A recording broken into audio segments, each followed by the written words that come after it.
Hello, hello. Alright, so today we're going to do Desuhiko's Curiosity Kill the Cat chapter. We're going to give it a couple minutes, let people come in. But yeah, I had a friend, I'm like, hey, just look and see if I can play this. And they said, yeah, they said there's, as long as you're in Kanai Ward. Well, she didn't say the right name, but as long as you're in Kanai Ward and you know past the tutorial, I should be good. She also said it was kind of short, so we'll see how short is.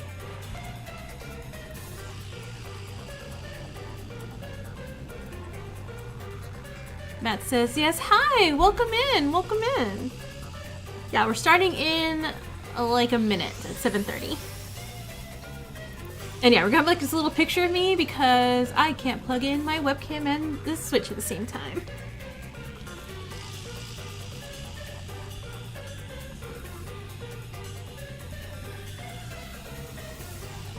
Alright, let's make sure I have everything all set up here.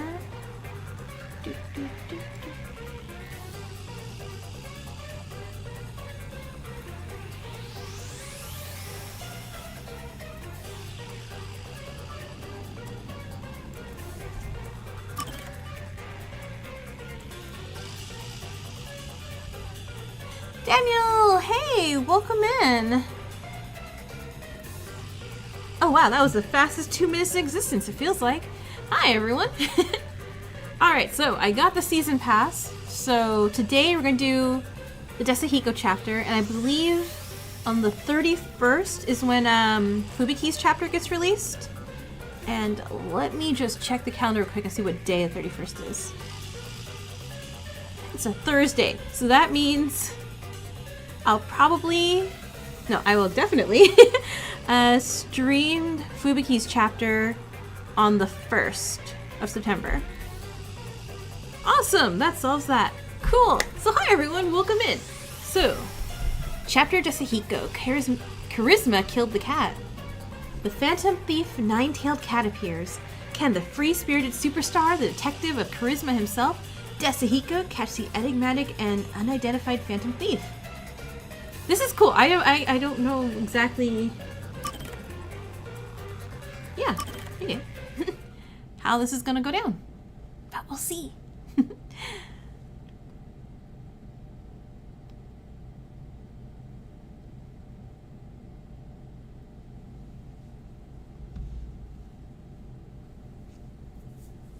Yeah, so I started chapter 4, by the way, everyone. I am loving it. I don't want to say spoilers though, because I haven't put out that video yet. But that will be out Sunday? Yeah, Sunday. Cause oh, here we go.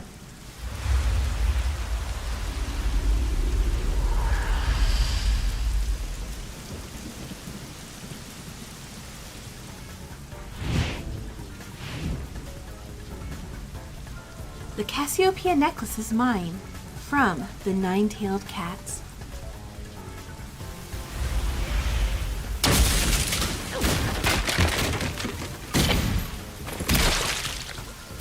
Well, they seem cool.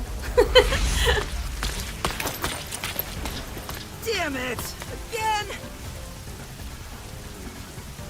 Next time you won't be so lucky!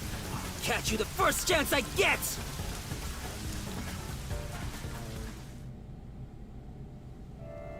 So I'm guessing this is I get to play a mini mystery? With just Desuhiko?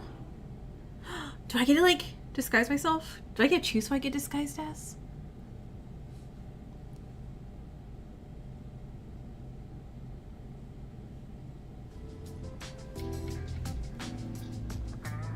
The Phantom Thief Nine-Tailed Cat returns, huh?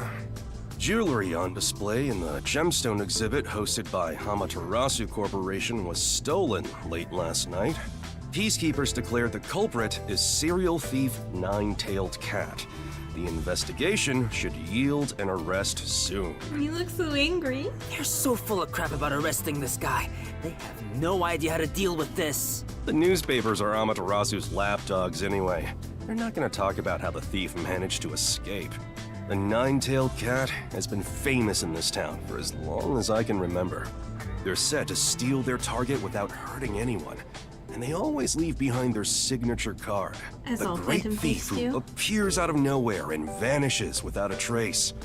No one knows a thing about their identity. They've been stealing expensive stuff from Amaterasu ever since they took control of this town. Well, I mean, that sounds like a good thing, right? Like, we're not like, oh no, they stole from the corporation that runs everything. How dare they? From what I heard, all the stolen goods are sold or donated to hospitals Yeah, see? and other welfare Wait. facilities. We don't want to capture this person. So what? They're Robin Hood or something? I don't like it one bit. Everyone in I guess town we is a should fan of the investigate. cat. Think about it. They're up against the peacekeepers. It's obvious why everybody supports them. Hey, what kind of detective talks like that? I'm disappointed in you, Chief. Thieves and detectives are natural enemies. Cat, dog, I don't care. A criminal's a criminal. When did you get all self-righteous about justice? Justice? This is about pride. What's the big deal anyway?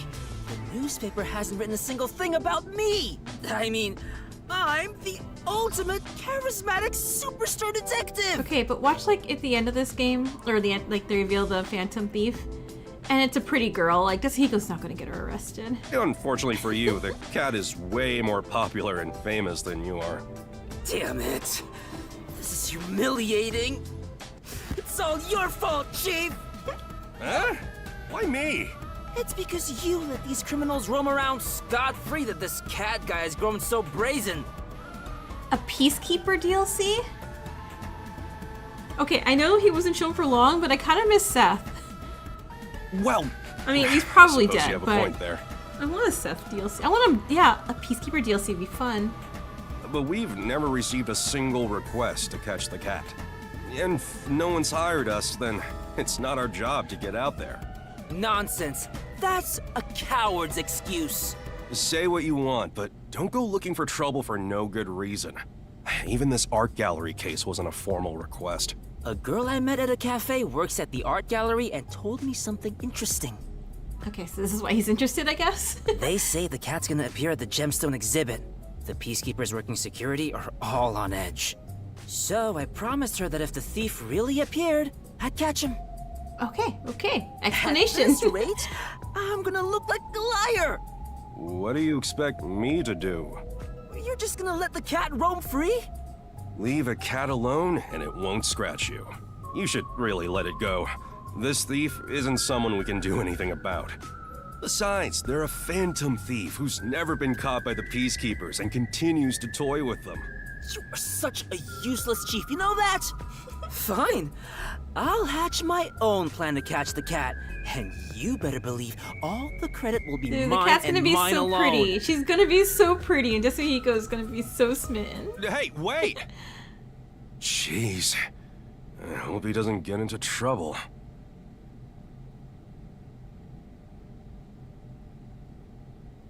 Alright, do I gotta, what, pull for clues, or what shall I do?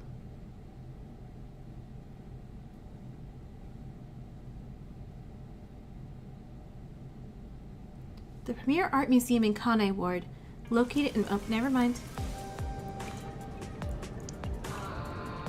Hey, oh yeah, that's totally fine. Yeah, go rest up. Still, That's fine. this phantom thief Thanks for stopping appears by out of still, though. nowhere. How do I should gather information about the nine-tailed cat around here. With that many tails, I'm sure I'll grab at least one. All right. Okay. Time to ask everybody about So I am the going nine-tailed around cat. pulling everybody. Oh, but look at me in my big old backpack. You would think I wouldn't do it as myself, though. I feel like investigating as, you know, a less lazy person works. Actually, Do I get points? Sorry, I'm just clicking so I see if I get points. Okay, I don't. Then let's head up.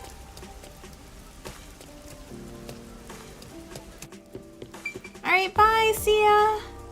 Alright, hi, you! Do you know the identity of the Phantom Thief, I guess? It goes against my nature to question men, but I got no choice. I need info on the nine-tailed cat. Sup, brother? Who the hell? You're not a customer, are ya? Well, can't say that I am. I just want to talk to my bro for a minute. Ah, just beat it. Oh no. Oh, it's just a small... Beat it or I'll murder you. Gotcha. So scary. Talking to women is better. Alright, I won't talk... Well, I mean, I don't think I have a choice, but I'll try not to talk to as many guys then. For you, Desuhiko. Oh, wait, hold on. This is Margola's shop, right? Can I go in? Oh. Oh, I can! Oh, no I can't. Ah. No customers. Because they're planning a revolution. Alright, here you go. Have a... That's nice. Hey there. Oh god, not why I'm a lady. Can I talk to you for a sec? I'm looking for someone. Someone with silent but... Desuhiko. No, no. Just my type. That's right. The someone I've been looking for is you. Well, And less importantly, I'm looking for the nine-tailed cat. Even if it's only rumors, can you tell me anything about him? No clue. Well, I don't blame ya. No further questions regarding the nine-tailed cats. then... All that's left is for you to tell me about yourself. How about going to a fancy bar? Just the two of us. Shut up. It's so cute the way you're blushing. Die. I'm getting goosebumps. Oh, I feel it's gonna be like everybody's gonna... Not quite like us, huh? Alright, I think I can go back in. No, up.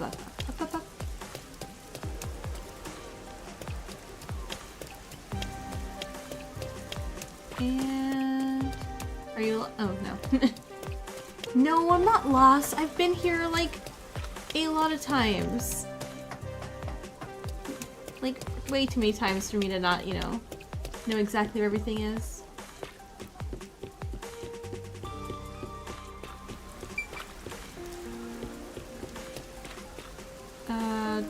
Oh, I see her right above me there. At least I think so. No? Okay. See, now this is embarrassing. Alright,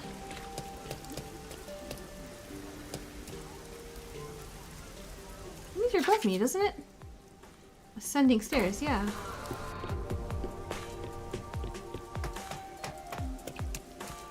All the way up? There we go. Hello, ma'am.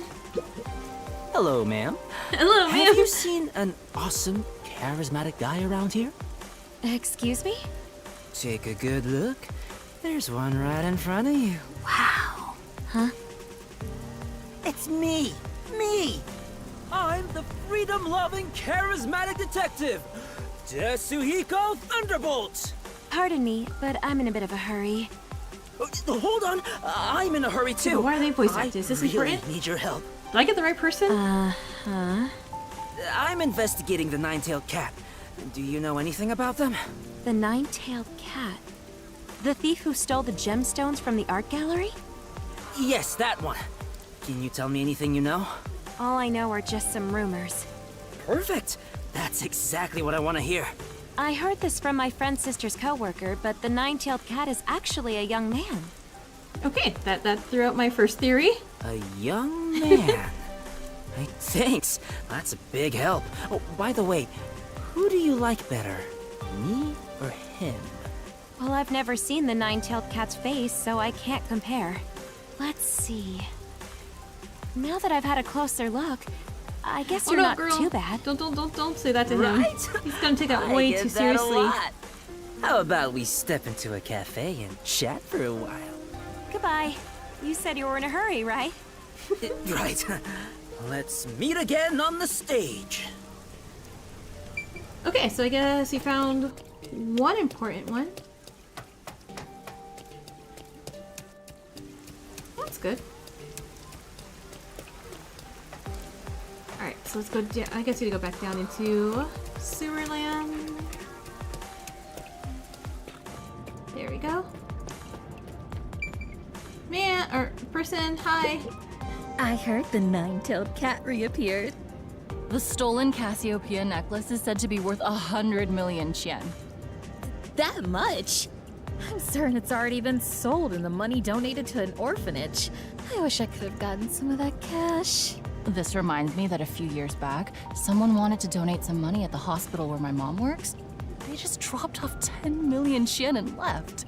People are saying they think that was a Jeez. nine-tailed cat. Really? What else? What did they look like? Who are you?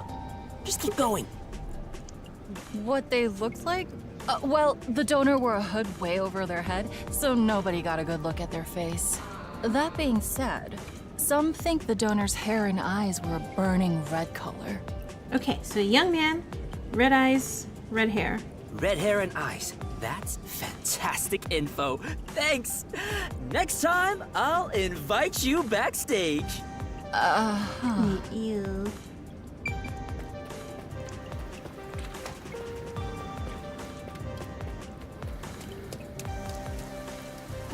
Okay, crosstown, crosstown, crosstown, let's go.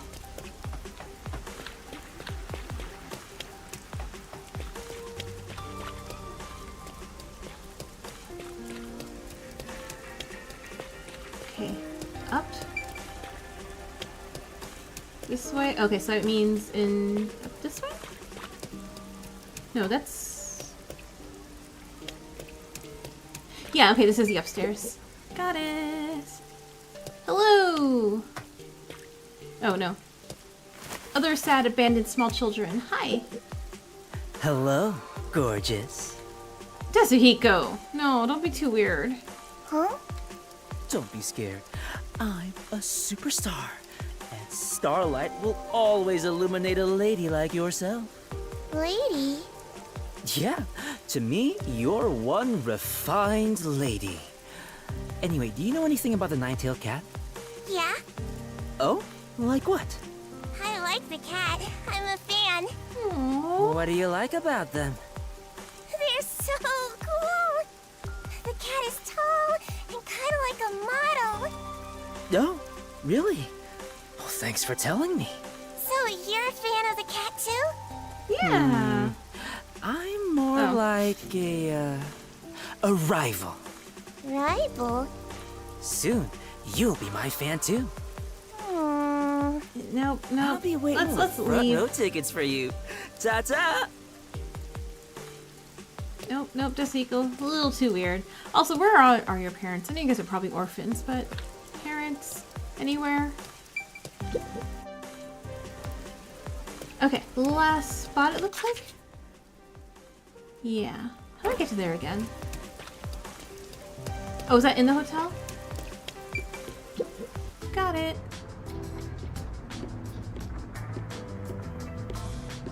Oh, hi, ma'am. Help, please. Welcome to the Sun and Moon Hotel. How may I assist you? Then... Oh, lovely lady, would you listen to my words? To a pilgrim like me, you are the sun swaddling my icy heart and the lovely moon guiding me through the dark nights.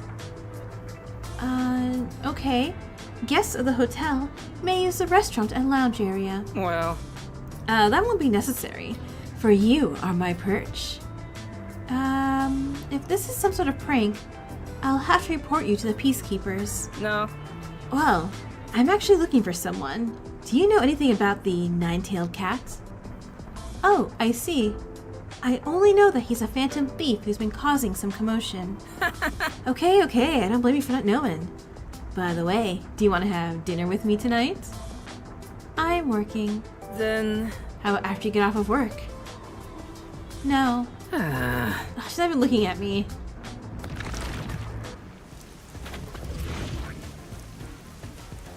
No, it wasn't that bad. I just Desuhiko, like, think I've talked tone to it down all like the most a promising smidge. ladies. And I've gathered plenty of information about the nine-tailed cat, so that should be good. A young man, tall and slim, with red hair and eyes. The most outstanding feature is hair color, but wearing a hood would make that hard to notice. That reminds me, the cat wore a hood when I saw him at the art gallery. Oh, but wait, the cat I saw there didn't look tall at all. Oh, is it like a troop?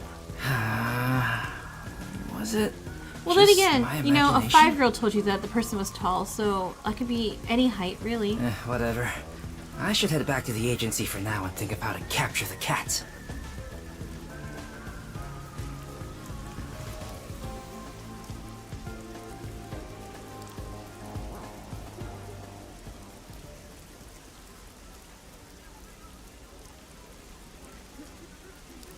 I'm trying to see if there's anything new in this thing.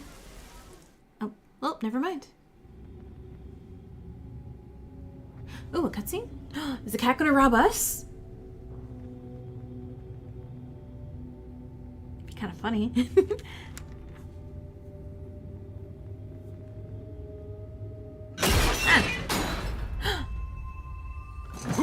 Who's there? Maybe?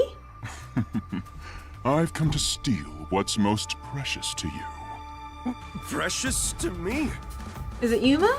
I'm going to take all the fuzz off your head. What? Wait, what? Ah! Stop it! What are you scared about? It's me, Desuhiko. Desuhiko? I suppose that is your voice. But is this your disguise? Who are you supposed to be? Yeah, I tried recreating what the nine-tailed cat looks like based on what people around town said. What do you think? That's funny. I wasn't able to tell until you mentioned it. But didn't you say he had long hair? I guess it's no good. I was planning to walk around town looking like the cat to draw him out. That won't work. Your look is way too vague. Even fans of the cat wouldn't notice. Yeah, I thought so. Oh, but what if I enter the art gallery like this and try to steal something? You'll get Witnesses would shot? think I'm the nine-tailed cat. I guess. People could mistake you like that. But everyone only has a rough image of what the cat looks like. Image? That's it! I just came up with a brilliant idea! I have a bad feeling about this. Don't tell me you're really going to try to steal something dressed like that. If I do, I'd be the one who gets arrested. Maybe I can take advantage of the fact that this getup is what the fans are imagining. What do you mean? Huh? Just Are you watch. gonna do crimes? Next time he appears, it will be the end of the Phantom Thief Nine-Tailed Cat. But the thief's doing good things, Desuhiko. What are you doing? Oh, I'm gonna go commit crimes, aren't I? I mean, vandalism does sound kind of fun.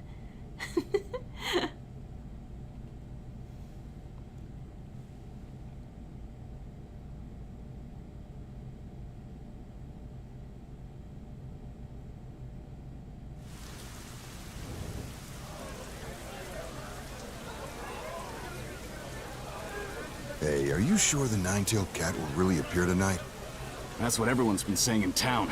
The cat is after a real expensive ring. Somebody came out. Thank you, all who've gathered here today. Please, allow me a moment to speak. As you all know, precious jewelry was stolen from this art gallery the other day. The culprit is a thief known as the Nine-Tailed Cat. Desuhiko, I don't think you're thinking we've this received through. word that they will appear again tonight. You publicly say you're against an nine-tailed cat, everyone's gonna hate you. However, it is obviously a crime to steal from others. As an upstanding citizen, I cannot allow that to happen. Get lost! You're not even with the peacekeepers! Get out of here! Who do you think you are? Who am I, you ask? I am the charismatic freedom lover born unto this world by a goddess, the superstar detective Desuhiko Thunderbolt. Can you hear me, nine-tailed cat? Your sham of a legend ends today. I, Desuhiko Thunderbolt, will end you. There are still detectives in town? That guy looks hella dumb. He'll never catch the nine-tailed cat. I mean, we did just tell our identity to everybody. Are we, like, not supposed to do that? Hey, it's that guy again. Hey, detective! Where's the nine-tailed cat? You sure the ring hasn't been stolen already? Hello, everyone. The Phantom Thief Nine-Tailed Cat has fallen into my trap and has been captured. Here's the proof.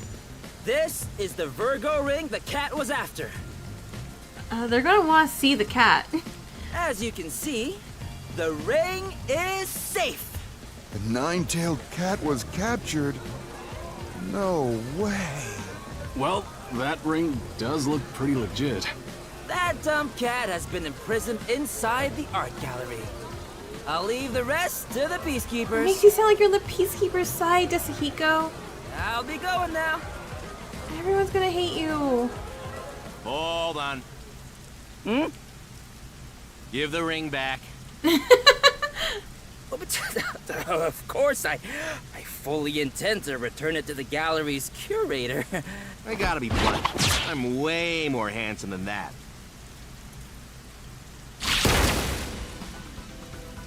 What? Oh! 2 detectives? You've been caught in my trap, Nine-Tailed Cat.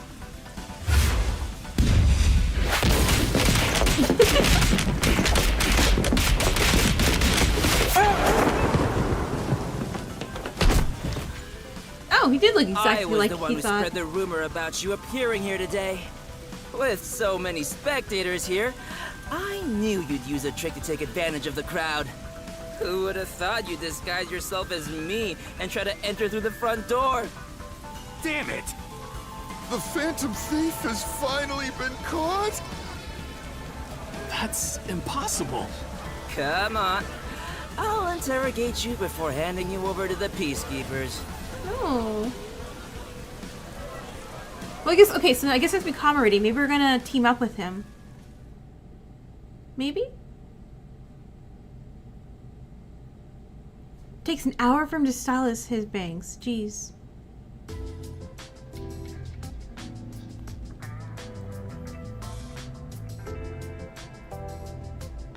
Did you read this?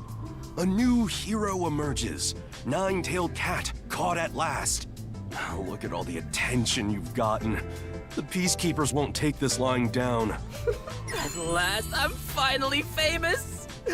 I'm the star that touched down to Earth here in the city where stars never shine. Bro, now the orphanages aren't gonna get money. So, what are you going to do now? Please don't get me involved. Just watch. My path to stardom has just begun. Speak of the devil. Huh? I wasn't expecting any guests.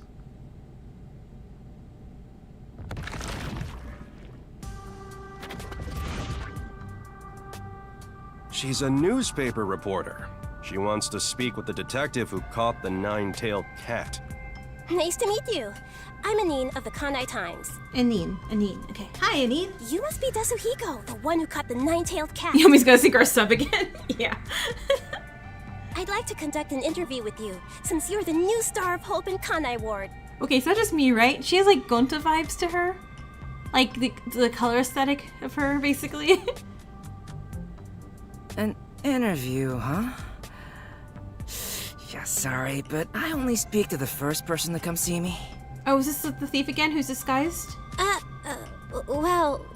But you're the first one here. Congrats! Oh, never mind. Thank you. You're really letting this get to your head, Desuhiko. I hope your pride doesn't get crushed later on. Yeah. There's too much noise here, so let's go somewhere else. This place is too dirty to take nice pictures anyway. Well, excuse me for this mess. Let's go. Oh, if anyone else comes asking for an interview, oh, no, turn we're them leaving. down We're for me, leaving. Chief. Jeez, I've got a bad feeling about this.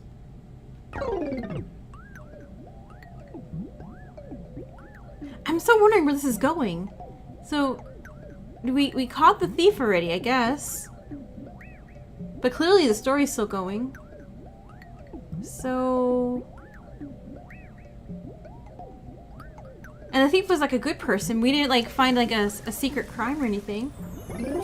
Unless that's what we're gonna do now?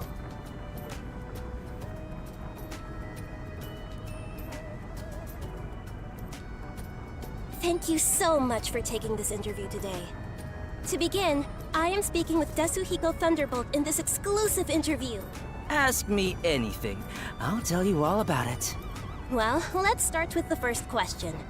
As a detective, what do you usually do on a day-to-day basis? Hits on girls. Oh, I get choose. He's thinking. I think security sounds cooler? No, undercover investigations. In my case, I do a lot of undercover investigations. I'm good at sneaking into places. This is Kurumi's theme? Aww. If the investigation is about a girl, I can get all the information I need. While I'm no good at solving murder cases, I excel in finding out what women want. Oh, Desuhiko, what are you doing? If you don't mind my asking, It's gonna be terrible. what sort of places have you gone undercover in the past? Can't say, cause no, that seems For bad. example, Don't say. A rock star's dressing room backstage, the filming location of a big movie. Are you sure those are the acts of a detective and not some sort of entitled fan? Of course. Anyway, that's all I can tell you about. The rest is confidential, you know. I see. Thank you, Desuhiko. Very well. Thank you for having a brain for a Moving on, second. then. Do you have any special abilities? Oh, what am I supposed to? I feel if I tell the entire truth, that ain't good. Am I supposed to get Desuhiko a girl?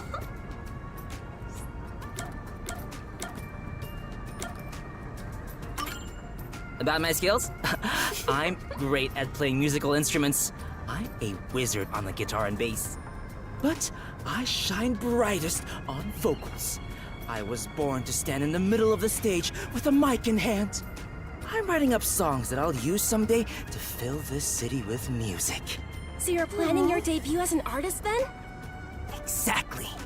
I plan to drown the people in this city with my music more than rain ever could. That's something to look forward to. Well, next question. I'm ruining your entire article, ma'am. I'm sorry. How's your match against the Phantom Thief, Nine-Tailed Cat? See, if we say not impressed, that implies it was too easy. If we say it was tough, that means, yeah, we fought and we were cool. He was a tough opponent. I'd expected that, but he even knew how to make good disguises. If I wasn't there to stop him, he would have increased his gemstone collection for sure. So, where's the captured Nine-Tailed Cat currently being held?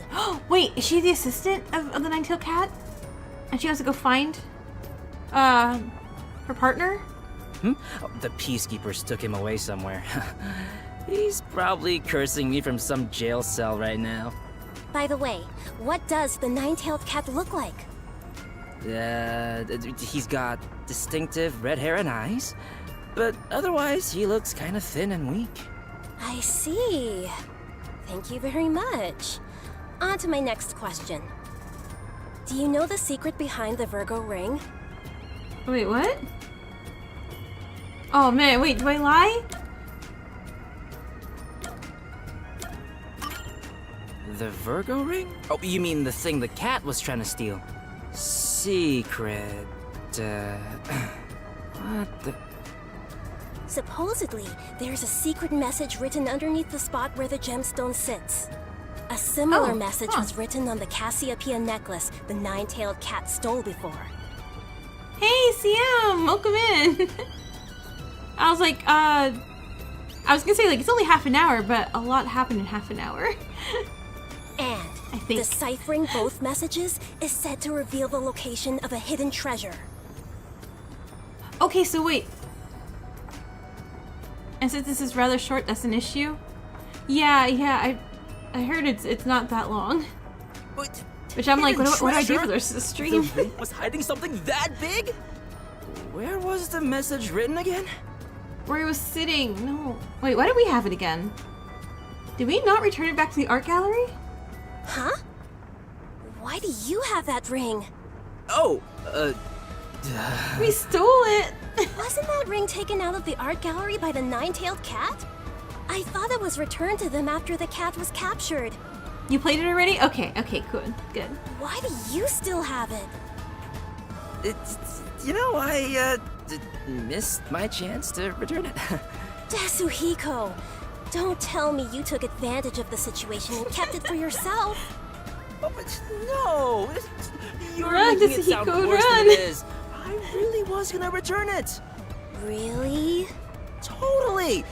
How about we go return it now, together? I'll accompany you as long as you allow me to continue the interview. Yeah, I'll agree to anything. Interview and all. Anyway, Okay, what did you say about hidden treasure? I'm I guessing didn't see a secret message anywhere. the Phantom Thief isn't with the Peacekeepers and he probably escaped. It's right there, Where? behind the pedestal. Here, Oh, it is I'll on show this you. thing. No, wait, don't hand it over to her! Don't hand it to her! No! See? Is she the thief? It's written right here. And it says, Desuhiko, you're a dumb butt. What does it say? Thanks for the ring, you dimwit detective. Dimwit, dumb butt. Same thing. That's the secret message? Oh, Desuhiko. Dimwit. Wait. Dimwit? Is it talking about me? You've realized it far too late, oh mighty detective. You're no newspaper reporter. You finally figured it out? Don't tell me you're... That's right. I'm the Phantom Thief, nine-tailed cat that you thought you had captured. The real one, that is. Okay, so it wasn't an escape, it was a plant. Got it. So you're the cat? That Oh, whole I totally farce called the at cat was the gonna be a art cute gallery was girl. quite entertaining to watch. The red-haired man you caught in front of the gallery was the chief at your detective agency, wasn't it?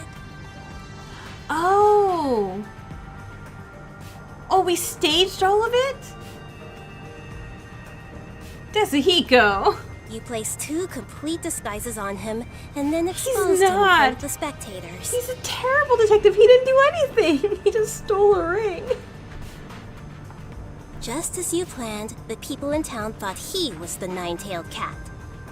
Did you put on that little show to stain my public image? That's right. You sure are sharp. To the citizens of this city, you're nothing but a conglomeration of their own images and assumptions. By destroying that image, I knew they'd lose all respect and awe for you. That would explain why I looked exactly like his disguise, even though I was like, oh man, it's pretty generic looking. Okay, yeah. And the long hair, which he got wrong. Soon, the people of this town would begin to hate criminals. That'd make it a lot harder for the real cat to commit crimes. Your work as the Phantom Thief would be done for. You really think your games are enough to make the nine-tailed cat disappear? As long as the cat is needed in this city, she will never die. Unfortunately for you, your plan needed much more thought. You've got some nerve. It's true that I underestimated your guts. I never thought you'd come directly to our office. And that getup, it's no disguise.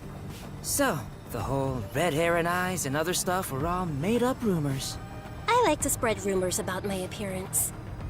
See, she's It was smart. all just insurance for my sake, but I didn't expect it to catch on so quickly. You detectives sure are easy to fool. You're quite the woman. I'll take that as a compliment. By the way, there is no secret message. That was all a lie to get you to show me the ring. And as planned, I'll be taking this. The Virgo ring is mine, from the nine-tailed cat. Are you going already? Yes. Thank you for playing He does along with realize my he's lengthy to interview. shout like thief in this hotel, right? It's a fancy hotel. They'll stop her. Well, so long. Oh, good. That means I didn't mess up his Wait. terrible interview thing. The battle's not over yet, nine-tailed cat. What is it now? The one you're holding is a fake. Check out the real deal. No way! You said my plan needed more thought. Well, did you anticipate this part? Watch, none of these rings are real. He actually did return it to the art gallery. That'd be so funny. If the cat can't be caught, The only option is to lure her out. That whole show you insulted was just part of my trap to lure you. I knew you wouldn't stand for your reputation as a great phantom thief to be tarnished like that. The reason you lost is because you weren't willing to yield on your pride. You would have been better off Really, just letting Desuhiko? yourself get arrested back From then. you? You might think you're some sort of Robin Hood, but you're nothing but a criminal. As a detective, I can't let you go free. I thought you were just some cocky idiot. This is so corny. Well, I'm bad at investigating cases, but I want to give her a I'm not little too like shabby Phantom when Thief it top comes to hat. negotiations. So much. So, what will you do now? Hand me over to the peacekeepers? Well, that was the original plan, but I changed my mind. You're going to let me go? No, I can't do that. But I don't intend to give you up to the What? peacekeepers either. What are you saying? I can't let you go. Oh, okay. Not only as a detective, but as a man as well. Huh? The sinking was not that great. What are you doing, Desuhiko? What are you doing? Will you No. marry me? No. What are you doing? Mary? Are you serious? Totally serious.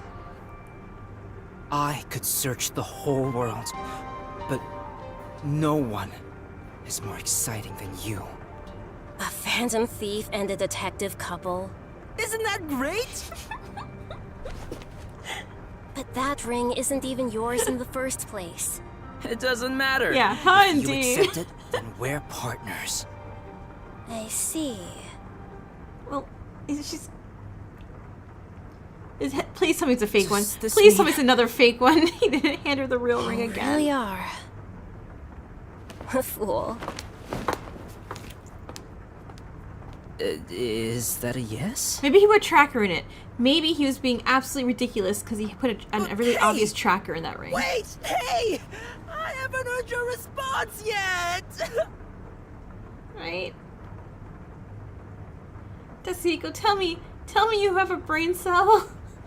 Please.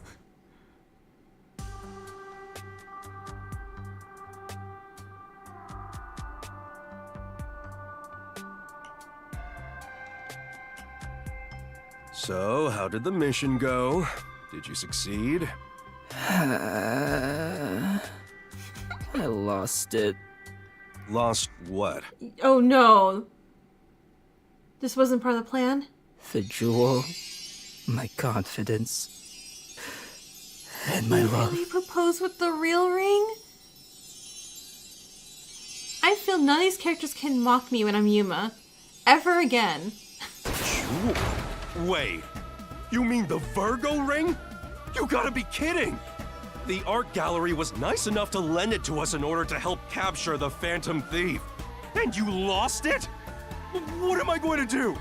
We'll go bankrupt trying to pay it back. We'll be in debt for life. Halara, nightmare! Help us! We'll go into debt paying you for life instead.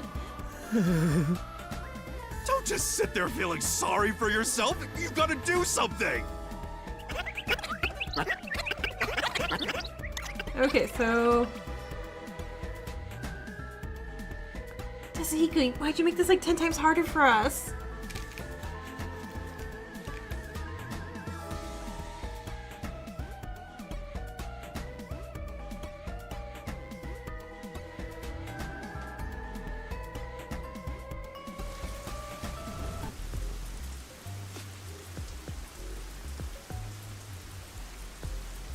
Hey, did you hear the nine-tailed cat has returned?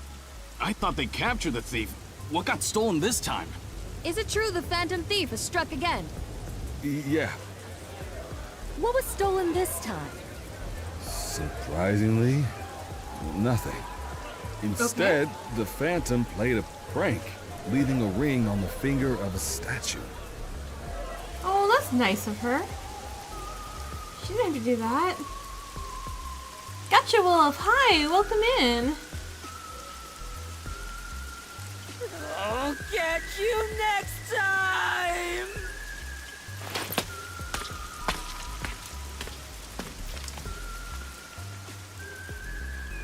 Oh, she probably put the fake one, huh? I'm returning the Virgo ring. Unfortunately, I don't like how it looks. From the nine-tailed cat. No, I think she returned the fake one, and she's gonna pawn the real one. Wait, that's it? Oh, okay. So these are really mini stories, huh?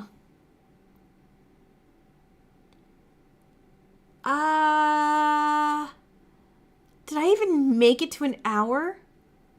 This is not even an hour stream.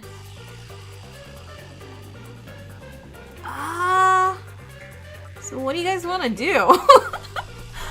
I was like, I'll stay for like, yeah, that, I thought I had at least an hour and a half. I thought we were gonna do something. It really was just a story about how Desuhiko sucks as a detective. How on earth did he even solve his master detective, like, thing? 45 minutes? Yeah, that was short AF. It would go against her pride as a thief to take it from an idiot. You know? Yeah, that's probably the answer there.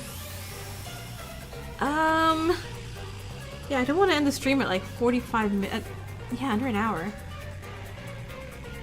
I don't want to play Raincoat on here because I'm in the middle of... I'm like part way through chapter 4 right now. I haven't finished any of my gumshoes yet. So I think that's gonna be the end of the game. Process of Elimination? Was that... Oh, that was on Switch, right?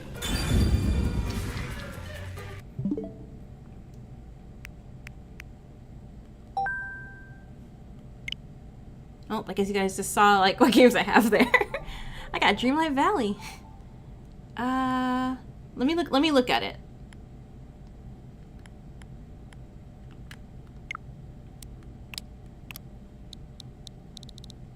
Process. Yeah, because I was looking at a bunch of new games because there was the there's a visual novel fest going on Steam right now. And oops. And I know there's one game I was gonna play for next week. Except I completely forgot the name of that game right now. But it looked really sweet and it had good reviews. So I was like, oh, okay.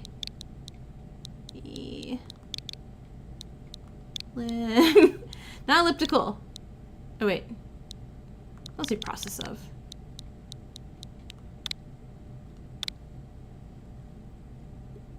Chief Yako did mention forte-less detectives need very high grades to pass, so maybe having a good forte... Right, like, what's her name? Fubuki. Her forte just, you know, clearly passes her through everything. Because it's definitely overpowered there. Very likely, yeah, look at Fubuki.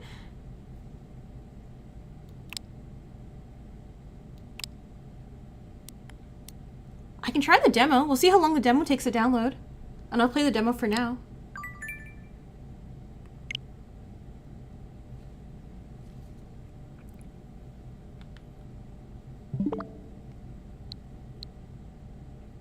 Oh, and let me close out this one. Yeah, that was fast. I didn't even get any detective points either. Okay, that's not downloading too slow.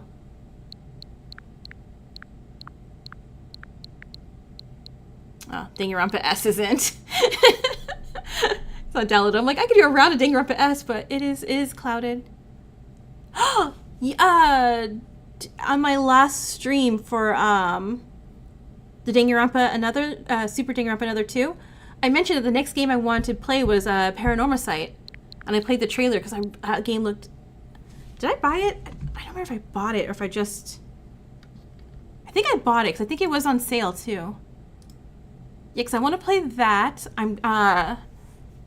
For next week, I also wanted to play, or not play, I guess watch react to Danganronpa Redemption, because everyone gave me a bunch of Danganronpa fan game suggestions, and I was looking into a couple of them. And Redemption actually looked really interesting to me. And not just because I saw Rentaro and Chihiro and Kaede, and I was like, oh, hey, look, all my characters I love, they're alive. for now. I don't really know how. And it was complete, which is a key thing with all these fan games. I'm like, oh, it's actually done. So yeah, Paranormal Site is on my list.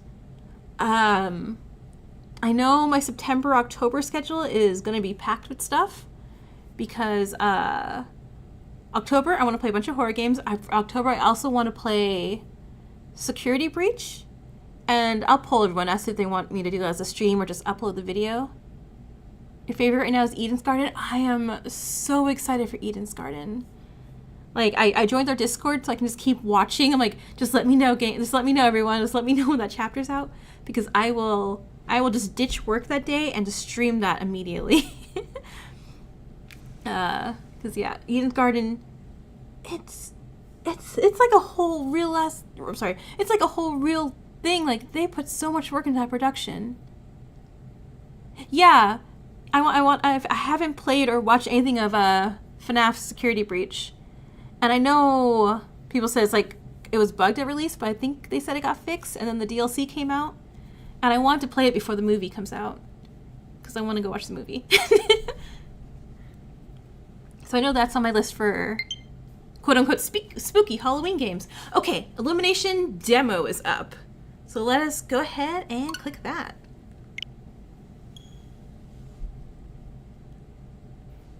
And then hopefully the demo's at least an hour.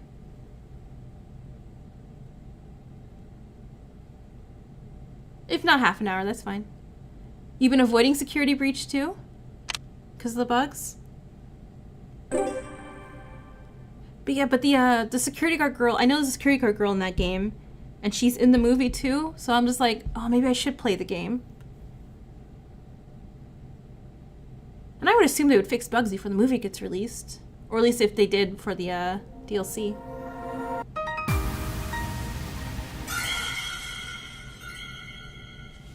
Alright, here he goes. Demo. Oh, that's fine. I mean, I'm assuming the demo's not 3 hours long, so we should be good. It's a rainy day in June, with clouds covering the entire nation. The live broadcast of a new gaming release is suddenly disrupted. Oh wait, hold on. Let me click that. Alright, I'm gonna reread this because I will probably put this up separately from the Desuhiko thing for YouTube.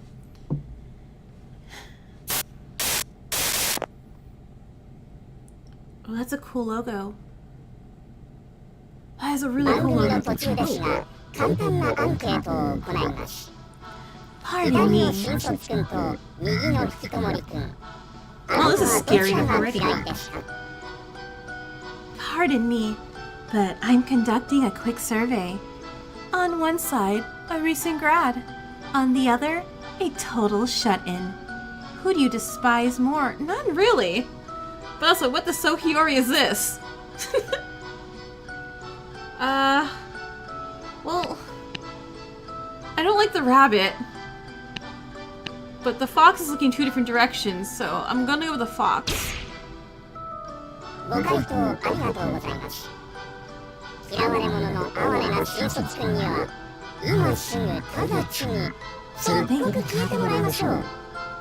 Thank you for your response. Now, without any further ado, this loathsome grad should disappear before your very eyes. This individual is hereby condemned to the fate of a quartered doll. Sorry. The bunny looks so sad. And entertainment.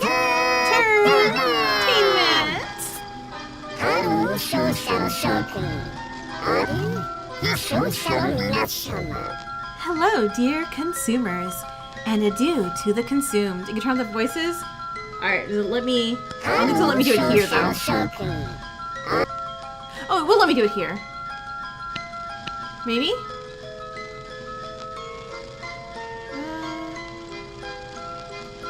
As soon as I can get to, I'll turn off the voices.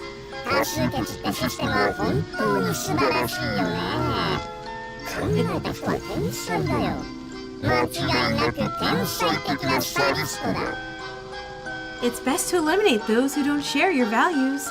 Majority rules. Where have I heard that?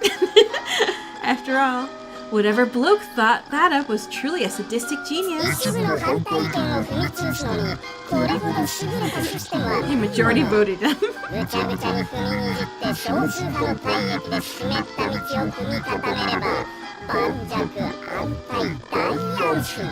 The opposition may be trampled, but there exists no better system. The path to peace must be painted by the blood of the minority.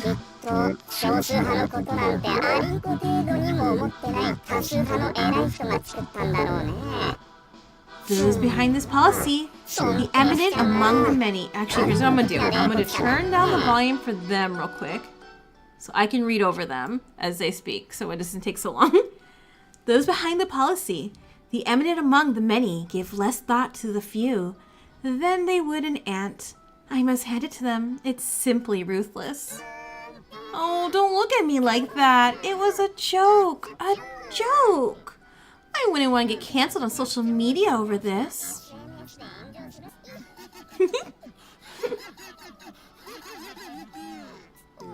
Oh goodness, this won't do.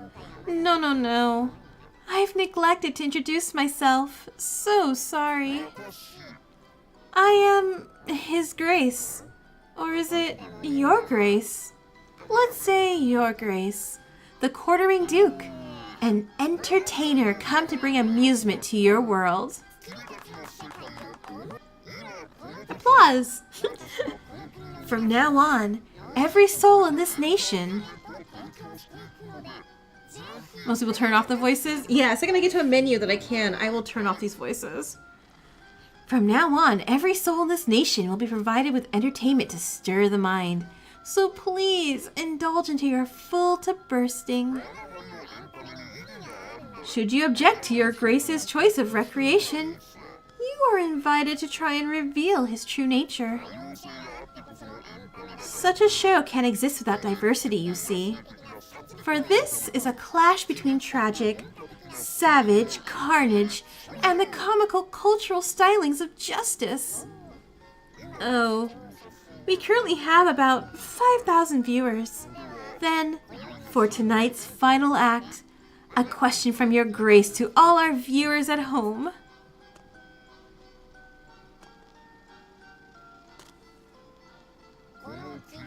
The individual within the animal suit became a shut-in after experiencing vicious bullying at school.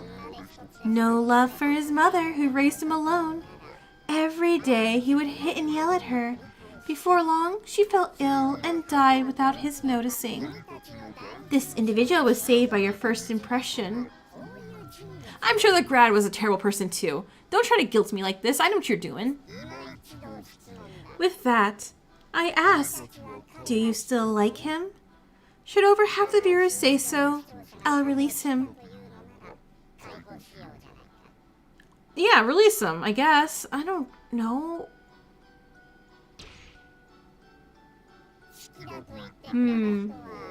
Oh, yeah, I figured that was gonna happen. Seems not even 500 people liked him. A shame. Nothing short of a tragedy, truly. The sorrow is too much to bear. However, the Quartering Duke snaps his fingers. That is what makes this the finest entertainment. Alas, it will soon be time to part ways. As for myself, your Duke, that is, I am the enemy of those who mindlessly consume, and a friend to those consumed. Thus, I take my leave. Do enjoy the show. Yeah, so they both died. So really, was it majority vote or did my vote not matter? The video cuts off at 4 minutes and 52 seconds. As a hacked broadcast, those who ran the website were powerless to stop it. The video, just shy of 5 minutes, is shared across the net, mostly among the youth. But things don't end with that. Not just the broadcasted victims, but others killed in the same manner are soon discovered.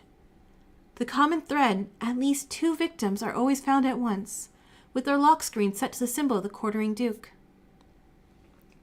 The police pour all of their resources into investigating the case, but turn up nothing. Pair by pair, more and more bodies surface until half a year later, geez! Over 100 have been killed since the first broadcast. That is a lot. The sheer number of victims and brutality of the murders fling society into chaos. The quartering duke? An entertainer? What he's doing is basically a snuff show. I grip my phone tight as I read articles about the murders, speaking aloud despite myself. I've seen the effects of this duke all around me. People are terrified to go outside, and stores have even shortened their hours. What's worse is he's gained some traction among young copycats taken by his charisma. With the police overwhelmed, small private agencies like mine are in huge demand. Yeah, he looks so much like Shuichi. Apparently, even the FBI is getting involved. Past events had already stoked the need for this line of work, but the Duke has only made things worse. The media jeers at the detective craze. Mr. Gunjoji says the ideal society is a peaceful one, where detectives are starved for work. He may be right about that. The art is really nice in this too, by the way. As I lay in wait for my mark, I recall my mentor's words inside of myself. I work for the Genjoji Detective Agency. It's probably one of the punnier agencies around. Punier, not punnier. Oh my gosh, punier as in small. It's probably one of the punier agencies around, though nowadays we're buzzing with activity. I'm a student working part-time, but they plan to recruit me once I've graduated. The situation must be getting pretty serious nationwide. Where does it take place? I'm not quite sure yet. An ideal society has no use for detectives, huh? The thought alone makes me a bit miserable. Is this the reality faced by all aspiring detectives? Okay, that's enough of that. My worries run wild and when I'm on my own. It's a bad habit, but I've got to focus on work. There he is. My mark is on the move. After a moment's pause, the man clad in a trench coat starts off down the road again. I make sure I'm out of earshot before calling in my report, just as my mentor had instructed. Wato here. The target is on the move. He's headed right where you predicted, Mr. Gunjoji. I'll stay on the lookout for any traps as I continue tailing him. Quieting my steps, I follow the man cautiously. He's our top suspect in the serial pet kill— No! A serial pet killer? Well, let's catch and murder this guy. He's our top suspect in the serial pet killer case, and according to Mr. Gunjoji, he may be armed. Whatever I do, I absolutely cannot allow my presence to be detected. Oh, and he detected us. Can I help you? Ah! Suddenly, the man is right in front of me, and I reflexively take a step back. Did he notice me following him? Despite the cover of darkness and my voice being out of earshot? Huh? No, I'm all good. I'm running late for cram school actually, so gotta go. Yeah, he's like, sir, I see that a Hoge. You're clearly a protagonist. As I try to move past him, the man blocks my path. I doubt you'll make it in time if you keep matching my pace and stopping every time I do. Oh, we're also a bad detective. Okay, cool. Huh? Your expression gives everything away, -1 point. Not that you really should be that surprised. You would only stop on a completely empty street like this if you were tailing someone. That, or checking if someone's tailing you. So the very act of pausing here was a trap. How can I make such a rookie mistake? It didn't even register with me, but I have no one to blame but myself. You're a fresh face. Who are you? Certainly no detective or policeman giving your nosy, slipshod attempt at shadowing me.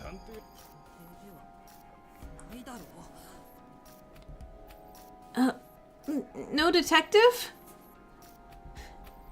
Blood rushes to my face. I poured everything into becoming a detective. His words sting worse than a slap to the face. There's no way I can just let it slide. He looks like a fish with his mustache. Hey! Don't patronize me. Oh, I'm gonna give this man my full name and work address. The guy who I think is a pet serial killer. Cool. God, I'm dumb, aren't I? I'm Moto Hoji, assistant at the Gunjoji Detective Agency. We already know you've been snooping around here, and you have a knife. You're suspected of severe animal abuse. Now come quietly. I'm turning you into the police. I hoped the edge of my voice would intimidate him, but the man only lets out an exasperated sigh. Yeah, God, I'm dumb. Actually giving out your name. -3 points. Is this some TV show, kid? This is great, especially after Desuhiko announced his name and agency and his ability to everybody. Real detectives never reveal their true identities. I bet you can't get enough of those over-the-top crime dramas, can you? Well, it's okay. We'll just say he's young, that's why. Wataru and Yuta are cut from the same cloth, but you like Yuta more? As much as I hate it, he's read me like a completely open book. The moment a detective reveals himself always seems so cool on television. But he's right. Sharing your identity in this line of work is way too dangerous. Something to keep in mind next time if I don't get stabbed right now. And does the detective's assistant plan to arrest me all on his own? A grown man you believe fully to be armed. The man slides his hand into his pocket and readies his stance. He's clearly holding a weapon. This isn't the first time I've gone up against someone armed with a knife, but I still feel my hair standing on end. Back up 5 steps, okay? Okay, Wato? Just 5 steps. My heart slams frantically against my ribcage as I freeze up, willing my trembling legs to remain steady. No, I know I'm not ready for that, so instead, I called for backup. I just need to buy time until my boss arrives. I hope I didn't say that out loud, too. Oh my god, I said that out loud, too. Yuma. Okay, so Yuma. I thought there was another character here named Yuta, and I'm like, okay, I guess I'll get to Yuta, and I think I like Yuta, too. You think you can buy yourself time, Mr. Wannabe Detective? Well, I will. In fact, I have to. One of the pets you killed belonged to a classmate of mine. She's still terrified and traumatized as a result of your prowling about. Being a detective, it's my duty to stop you. Oh my god, I'm imagining this in like a very Sailor Moon-esque type of way. Bringing you to justice is the only way to restore the peace in her life. I'll be damned if I let you escape. I tear off my jacket and wrap it around my left wrist to form a makeshift glove, a guard against his knife. Okay, cool. Let's punch this old man. In my dominant hand, I grip a pair of handcuffs like brass knuckles. Armed as best as I can, I face off with the man. The man just watches me, showing no signs of movement. Good. He's probably never seen anyone use handcuffs for self-defense before. It's only natural he'd be wary. I learned this trick from Mr. Gunjoji. What's great about it is that it never fails to catch you by surprise the first time. I need to stall this out, even if it's just for a little while. Keeping this face-off going is my top priority. The Ikusa school of arrest techniques, I take it. Quite the rare fighting style picked up, boy. Huh? I'm struck speechless. What are the odds he knows his tactic? I fumble for an answer, but my mind goes blank. Paralyzed in the face of an enemy. -5 points. Don't expect odd techniques to phase a man of my age. It would work on your typical criminal, however. And you're quick to adapt when all odds are stacked against you. That's an exemplary quality in a detective. You get 10 points, kid. I see why the chief endorsed you. Oh, this was a trap for me to test my skills that I did really bad in. The man suddenly backs down and speaks with a smile. Huh? Is this another trap? Glancing my way, he continues. Sorry for misunderstanding, but the culprit you've been looking for is the victim's neighbor. I've already handed him over to the police. No job, no comfort, no direction in life, until he became obsessed with the quartering duke and decided to follow in his footsteps. He couldn't work up the nerve to hack people apart, but animals gave him no trouble at all. Disgusting. Wait, who are you exactly? Upon hearing my question, the man pulls out what looks to be a tablet out of his pocket. The screen shows a familiar symbol and the words Detective Alliance. The Detective Alliance? I can't help but yell out the name. The Detective Alliance, the very organization I revere more than anything else. That's right.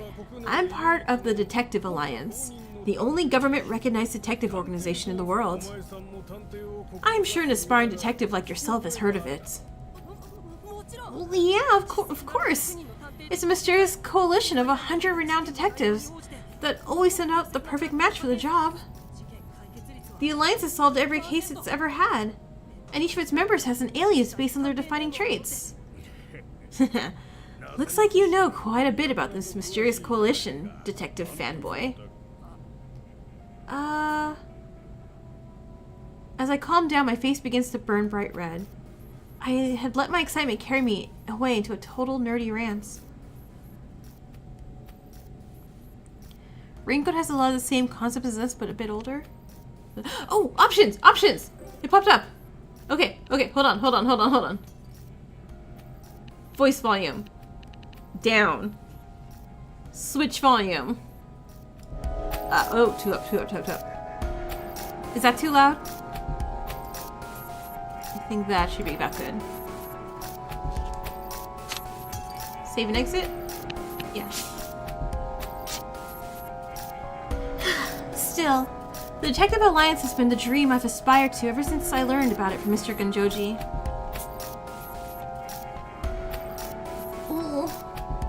Ooh. Yay? Cool! And, okay, not too loud either? That D-pad you're holding is the hallmark of none other than the Alliance itself. You really are a detective, aren't you? Bingo. Call me Senior Detective. Been in the Alliance for eons.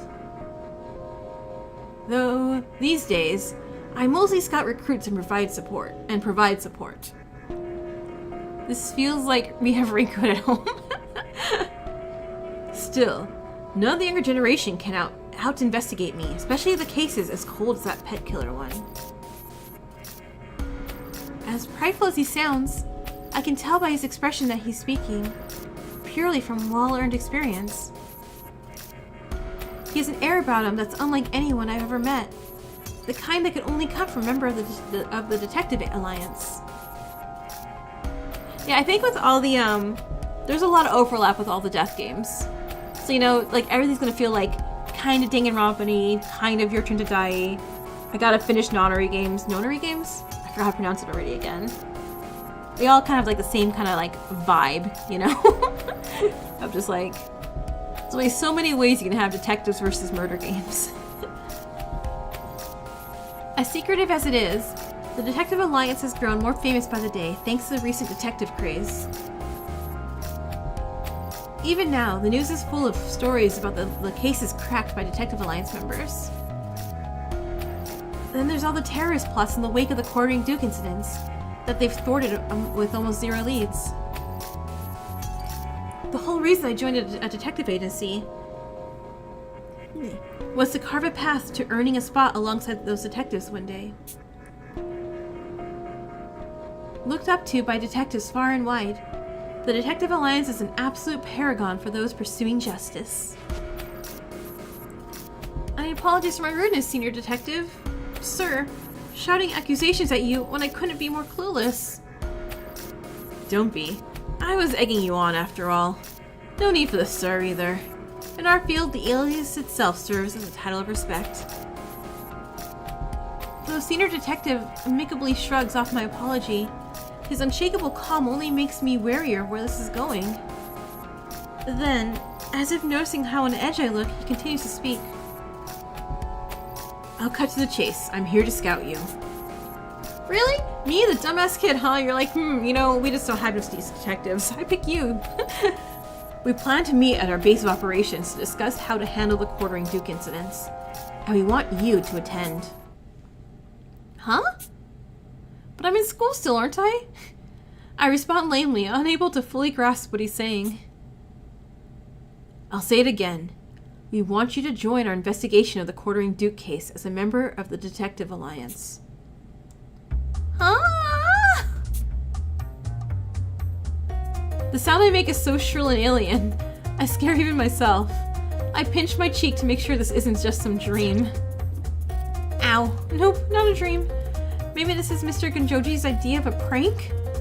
No sign of him anywhere, so probably not, I guess. Which means... this isn't a joke, right? Not at all. We've received direct orders from the government to put an end to the Quartering Duke's reign of terror. A chosen few detectives will convene at HQ to solve this case and take down the most vile homicidal maniac of the century. My mind goes blank again. But if this is real, then my dream is coming true far sooner than I ever imagined. I really like this song. This song's neat. There was so much I could learn. So many accomplished detectives I could meet. Ideal detectives like the ones I aspire to be. The kind who could have prevented the tragedy that unfolded before my eyes 10 years ago. Right? I'm like, I love music like this. One of my favorite animes is called Bakano, and the soundtrack to that is also very amazing.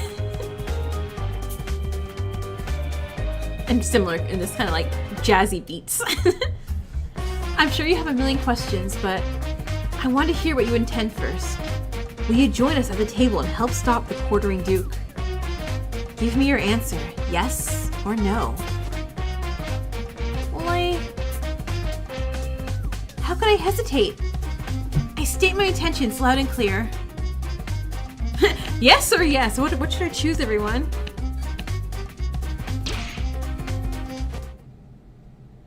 The moment I try to answer, Senior Detective's arm hooks around my neck and begins to squeeze like a vice. What? It's so tight I can't breathe. I flail and kick frantically, but all I hit is the air and the ground below my feet. I feel a prick of a slender needle pierces the skin of my neck. Yeah, we're a dumb kid, aren't we? Ugh. What if he actually really was the serial killer? He just got caught. Ugh. What feels like liquid ice begins to pump through my veins. My skin turns pale, my limbs go numb, my strength fades. My vision blurs and my legs start to give out. I sag against the man restraining me. And then, as if the stars have been swept from the night sky, everything goes black. While it's true that I asked, there was actually never an option to refuse. For you see, you have a duty to attend. The Detective Elimination Project.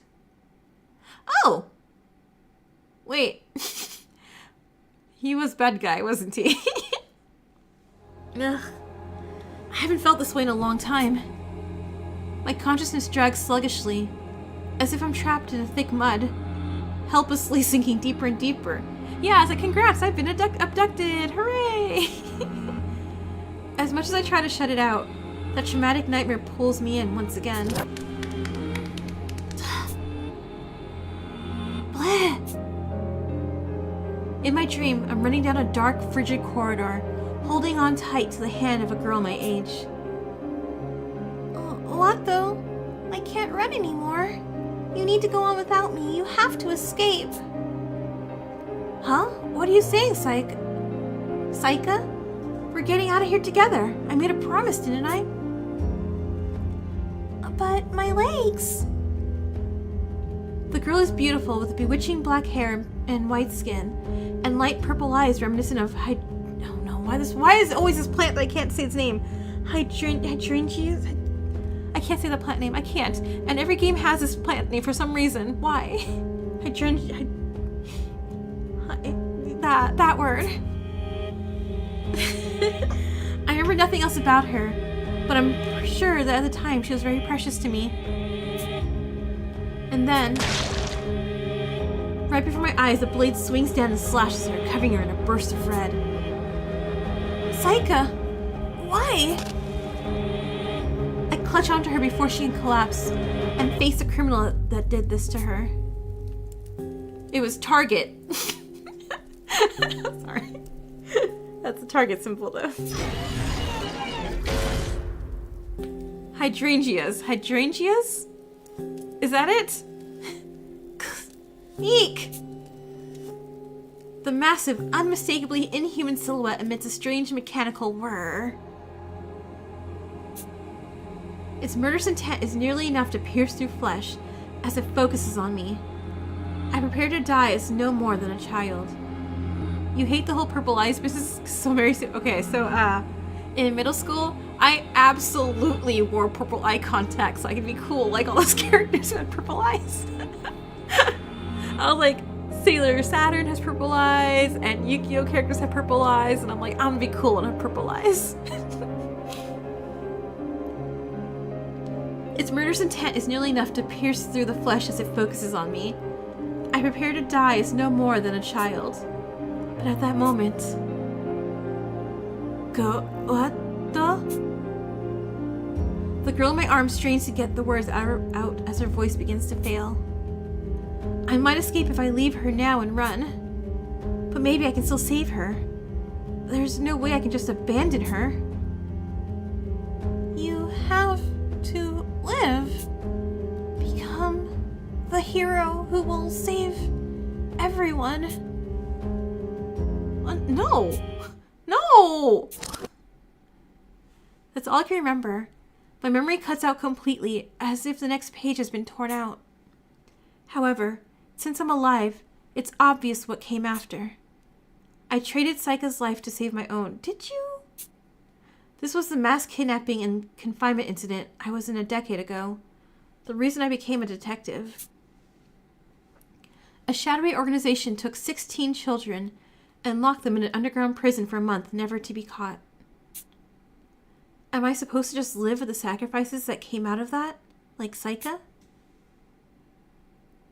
I was too incompetent to save even one girl, but I refuse to leave it there. My heart and my soul demand I see it through. I will become a great detective, a hero, and one day I'll reveal the truth behind what happened 10 years ago. Okay, oh, that's a more interesting thing to me there. I'm like, wait, what? Ugh. I finally come to. My eyelids are so heavy, just opening them is an undertaking. That was one long dream. It was one I've had countless times before, of that fateful day I swore I'd become a detective. That incident remains unsolved to this day. What really happened all those years ago? As a survivor, the vague testimony I provided didn't help much. The case has gone cold for 10 years now. I've got to find the truth, to track down the villain who killed Saika, the girl I owe my life to. That's why I entered this line of work. But that aside, my whole body is aching right now. My mattress feels like a rock and smells like rust. That's blood. If it smells like rust, that's blood. If it's not rust. I managed to pry my eyes open, but everything's pitch black. What's more is I can't even move. My limbs are restrained like I've been wrapped in some kind of sleeping bag. Don't tell me I'm trapped in here. Yeah, a lot of visual novels have a lot of exposition in the beginning. Or in Danganronpa's case, at the very end of the game, you're like, oh my god, okay, 6 hours exposition, let's go. What's going on? Mustering all my strength, I try to worm my way out, Suddenly, my vision is flooded by a bright light. Ow, ow, ow, that's bright light for me too. Huh? Whatever restrained me slackens as my own momentum forces me upright. The sight I'm met with is... oh, outside. A forest? And that sound, is that ocean waves? Lush woodland lies before my eyes. Beneath me is an old rusty locker. I guess that's what I've been stuffed in just a second ago. Ah, my whole body's killing me. How long was I crammed inside this thing? Who would do this to me and why? When did I even get here? What the heck is going on? My head swirls in confusion as I try to recall what happened last. Oh, that's right. I met that old man, senior detective, and then... The haziness clears as I begin to remember. I was suddenly attacked by senior detective and eventually lost consciousness. He claimed to be a part of the Detective Alliance, but maybe that was just a bluff? Wait, if he was lying about being part of the DA, that means the pet killer's still at large. I gotta get back ASAP. Okay, you've been kidnapped, hun. Priority 1, you've been kidnapped. Then we go back to the other serial killer. Oh my gosh, does he have a little cape? It looks so cute. This isn't a visual novel per se. It has strategy, tactic, minigames. Really? Oh, that's cool. Oh, that's exciting. I reached to grab my smartphone, but after a frantic search, I realized that my front pockets have been emptied. As I continue searching my person, I notice an unfamiliar weight in my back pocket. That's weird. I don't normally keep stuff back there. Suspicious. I carefully pluck the foreign object from my pocket. It's a tablet device, like an oversized smartphone, more or less. The moment I see it, though, a chill runs down my spine. But I love when, like, you know, the little sprites and stuff, like, they blink and move and stuff. It looks so nice. No, wait, is this... I lift it up, touching the buttons out of habit. Then, a notification appears. Authentication successful. Good morning, Wato Hoji. Seems you got your D-pad working, Sure, you were drugged, but... Sakes alive, boy. Out cold for 3 days straight. -1 point. Oh, it's the old man again. Boom! As the tablet comes to life, a familiar voice emanates from its speaker. This is Senior Detective and Agent. The agent who brought you here. We met 3 days ago, though to you, I suppose it'd feel like it only just happened. Wait, what? I was out for 3 whole days? So, Senior Detective's the one reaching out to me. I knew I recognized his voice from before. I know, 3 days in a locker, just cramped up like that? Like, God, I'd be starving. Still, his tone is pretty nonchalant for a kidnapper. I can't help but feel irritated. I mean, I'm pretty sure thirsty first. While I'm certain you think I've deceived you, you are, in fact, the newest member of the Detective Alliance. If you doubt me, view the detective roster on your D-pad. That electronic device you know as a trademark of the Alliance. As an official member of the Alliance, your personal information should already be recorded in the database. I open up the tablet and look through the roster he mentioned. There, I find my profile beginning with my full legal name, which I gave out to this man. All just willy-nilly, like nobody's business. Wato Hoji, detective rank 100, probably out of 100. Thirsty, hungry, cramping? Yeah. Ugh. Yeah, that's me. It even lists details only Mr. Gonjoji would know. Like my skills and work experience. Yeah, like talking out loud, there's no way he's doing that. He's probably just like hacking up like sounds. Ouch. My special skill is housework? How can this boy even stand up properly right now? Yeah, his legs are just jelly right now. I'm no great detective, sure, but that's a low blow. I wonder what else is on here. It lists the other detectives' ranks and aliases too? Not to mention intel and investigation statuses on recent atrocities? From the latest incidents all the way back to before I was born, it's a robust selection of key documents about cases infamous to the public. Typing them all. Oh no, I get it. And besides, I could translate it. See? I'm a great detective. Far too much for one person to read, frankly. Even at a glance, most of the content seems to be highly technical in nature. This is way too much effort for a prank. Meaning, the DA really did recruit me? Can I trust what Senior Detective says? Wait, so I've actually been recruited by the Detective Alliance?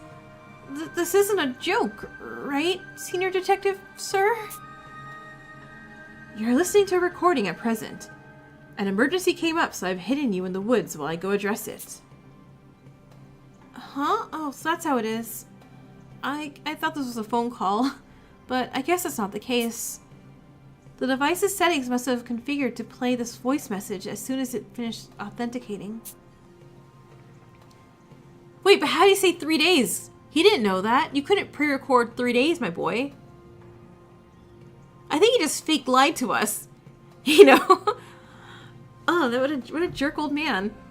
When you're ready, open the map on your D-pad. Then make your way through the woods and head for the manor at the peak. Once there, you should soon meet the others. I promise to head over myself once I'm able. Just wait for me in front of the manor. Death flags everywhere. Oh yeah, this old guy's so dead. They're like, oh, it's okay. I'll be right there soon. Like, oh, no, you won't, old man. And one last thing. Do not, under any circumstances, enter the structure you'll see along the way. So, you know what we're gonna do? Enter the structure. Unauthorized entry will result in a far worse than subtraction of points. Follow my orders like your very life depends on it.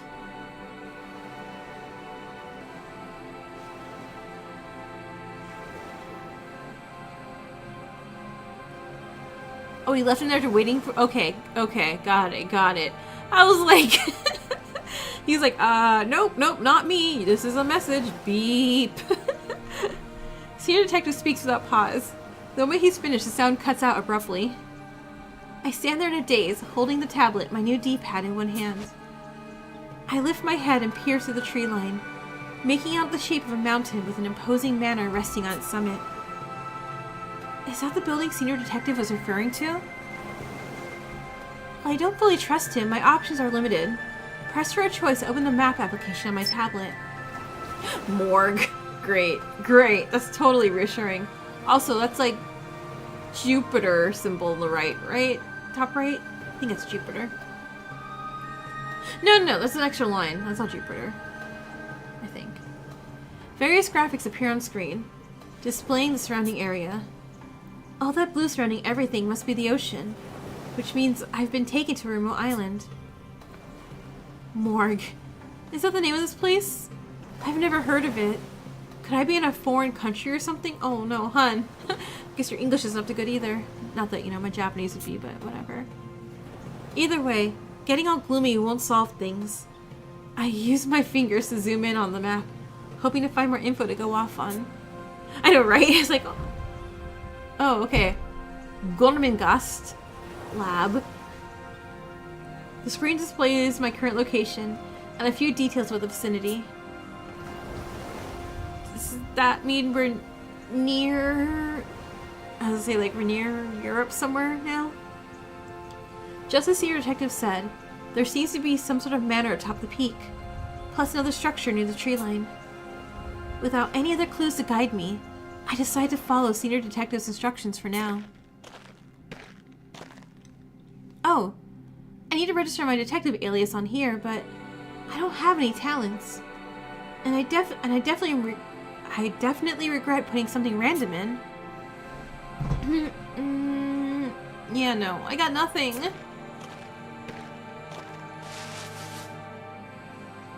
The tablet hums quietly as I trek on. Before long, I see a parting in the trees. A massive heliport stretches before me. To its right sits a relatively small 3-story building. Though it blocks my line of sight, I assume that the manor is just up ahead on top of the hill. The structure here must be the one Senior Detective warned me against entering. It's not like I really trust the guys, so I'm admittedly a bit curious to sneak a peek inside. But as soon as the thought crosses my mind, a sudden sense of unease washes over me. Oh, okay, that's everyone else. On my tablet's map, I see numerous circular icons displayed within the building's walls. No, that's friends! That's friends! Let's go say hi! And not just a handful either. Dozens of icons crowd around like ants swarming over food. Judging by my own mark on the map, I think these icons are all people? But if that's the case, what does this mean? My apprehension refuses to die down. I get the sense that going in there would only end in regret, just as Senior Detective had warned. I need to decide my next step carefully. I will enter the building immediately. No doubt about it. I've got to check this building out first. It'd be risky to just blindly trust Senior Detective after all. The circular icons are obviously people, which would indicate others are already in there. I'm just gonna walk right into the slab. Why not? It makes a lot more sense to meet with them here instead of wandering around on my own. Everything is black and white though, so maybe I died already. I died just thinking about going in. Senior Detective must be trying to prevent me from joining up with anyone else. That's gotta be it. You hoped I would? I absolutely will make any wrong decision I possibly can. Half the time on purpose, half the time not. I speak aloud, desperately trying to calm my frantic heartbeat. With great trepidation, I slowly approach the entrance. A dark shadow is faintly visible from the glass door of the building. Just as I had suspected, there are other people here. Without a moment of hesitation, I push the glass door open and rush inside. Hi! Oh my god, I'm gonna tell everyone my name and job. Hi! I'm the new member of the Detective Alliance, and... My voice hitches and my eyes widen like saucers as my train of thought comes to a grinding halt. Are these corpses?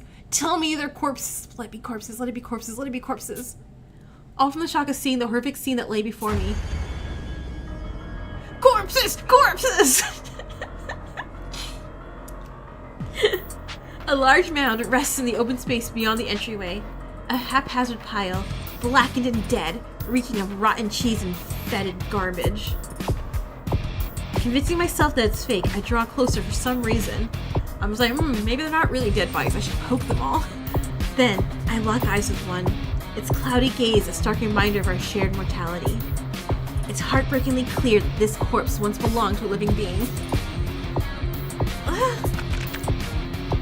My stomach lurches, its contents spilling from my mouth. You've eaten nothing for 3 days, kiddo. There's nothing in there. I can't take it.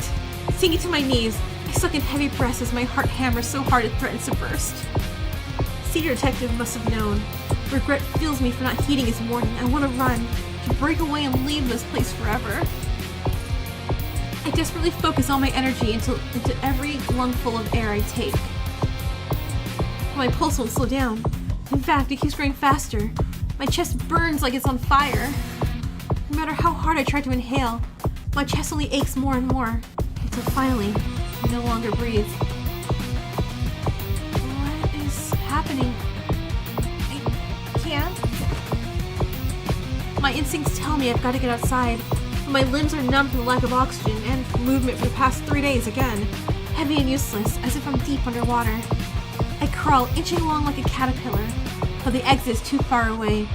A feeling of doom overwhelms me as my strength ebbs away. I can't breathe. I need air. I can't take any more of this. Please, help me. Desperate, I try to scream, but I can't muster a sound. The pain is agonizing. All thoughts leave my head. Despite knowing no one will save me, my mind still cries out. Help! Someone! Please, help! I can't breathe. It hurts. I need to get out. I don't want to die. Help. Somebody, please. Help me. Help me, help me, help me, help me, help me, help me, help me. Sorry. Something snaps. My vision fails, but at least the pain in my chest is finally gone. I got a game over in a demo. Huh? With a start, I see the heliport stretching before me once more. Wait! Is that a real game over? Do we continue after game overs? I think possibly whatever was in there, like maybe they were poisoned in that laboratory, and he inhaled all that, and I think maybe that killed him. Or it could be a panic attack. I mean, I imagine seeing like, you know, a shit ton of dead bodies and be like, oh crap, you know, I'm screwed. And he's already has like weakened organs and stuff like that from not eating or moving for 3 days, or drinking water. First bad ending. With a start, I see the heliport stretching before me once more. I take deep breaths, trying to calm myself. The air tastes good somehow. I'm not sure why, but I feel like I just woke up from a nightmare. Oh, right. I was deciding whether I should check out that building or head to the manor. Head to the peak or investigate the building. This could very well be a fateful fork in my path. I'm obviously not going to, but man, the urge just to click on the building again is just there. I need to stay calm, think rationally, and make the right choice here. I will... I will not. I'll go to the manor. I'll go to the manor. You're expecting brutal dismemberment? No, I think... Okay, so it was a lab, and those were scientists, so I think they built something or made something. And then whoever they built or made for is like, okay, well, you guys can't live anymore. Gotta get rid of you. Set some gas in like the sprinkler system or something. And then they all just died in that lab. Because they were like locked in there or something. Click on the building again. I decided to do what senior detective suggested and make my way towards the manor at the peak of the mountain. My mentor always chided me for being so rash. Maybe I wouldn't have been abducted if I had just waited for him like I was supposed to. What's more, I get this deep feeling of dread whenever I look at that building to the right of the heliport. Okay, but I am wondering, are the game overs, like, and this whole, like, oh man, I have dread to that? Is this some sort of, like, canon ability? Canon? Is this, like, some sort of ability that we have? That, not necessarily rewind time, but we can, like, astral project or thought project ourselves into situations and then come back if we lose, or, you know, we die, I guess. But we don't really, like, know we're doing it. Or it's just a really cool way to keep us from, you know, having to reload games from game overs. I don't know. I should follow Senior Detective's advice, especially considering that he must have a better grasp of the situation than me. What is this place, really? This island? I make my way up to the mountain, quietly grumbling to myself, when suddenly... I'm too smart? I'm too smart? I'm not very off. I'm telling you, I play a lot of visual novels and murder games. I was really, really into Phoenix Wright and Professor Layton, and then, you know, those were, like, nice, and I'm like, then I tried finding murder things. A chill runs down my spine. I quickly turn to look behind me. But the only thing in sight is that building. I get the strange feeling that going there would have had irreparable consequences for me. The uneasiness lingers, but I turn my back and keep going in spite of it.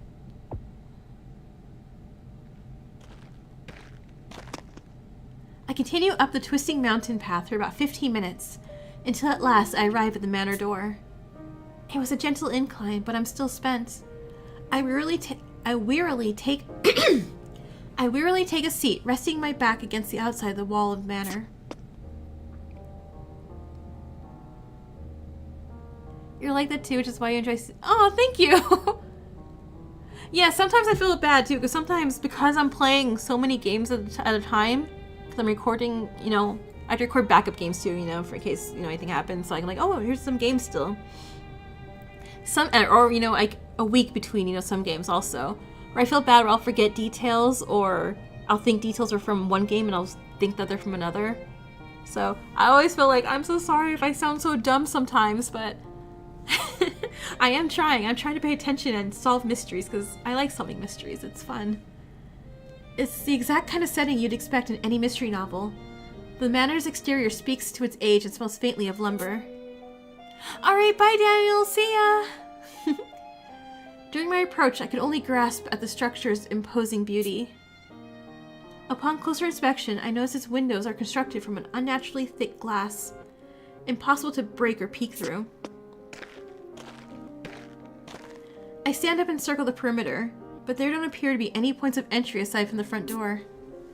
If anything, it seems like it was built to house prisoners, not residents. This definitely isn't your average manor. What on earth could be waiting within? I slow down and catch my breath.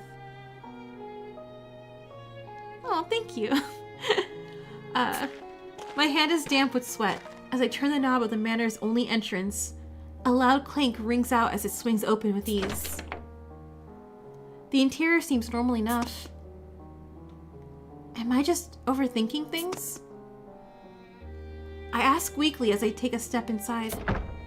As soon as I let go of the knob, the door closes on its own. Not one moment later. Oh, I love Knives Out! Knives Out was great.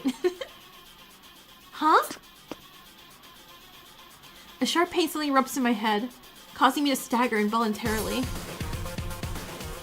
A shadow at my feet expands rapidly. My spine tingles as I feel something rush quickly towards me. Without even a moment of hesitation, I kick out and leap to the side. However... Oh my god, what just fell at me? Ugh! Something slams hard against the back of my skull. Oh my god, we're gonna die just from people keep attacking us. The impact sends me flying. My vision swims, my mind already fading. I find myself unable to stand. Then the world fades to white.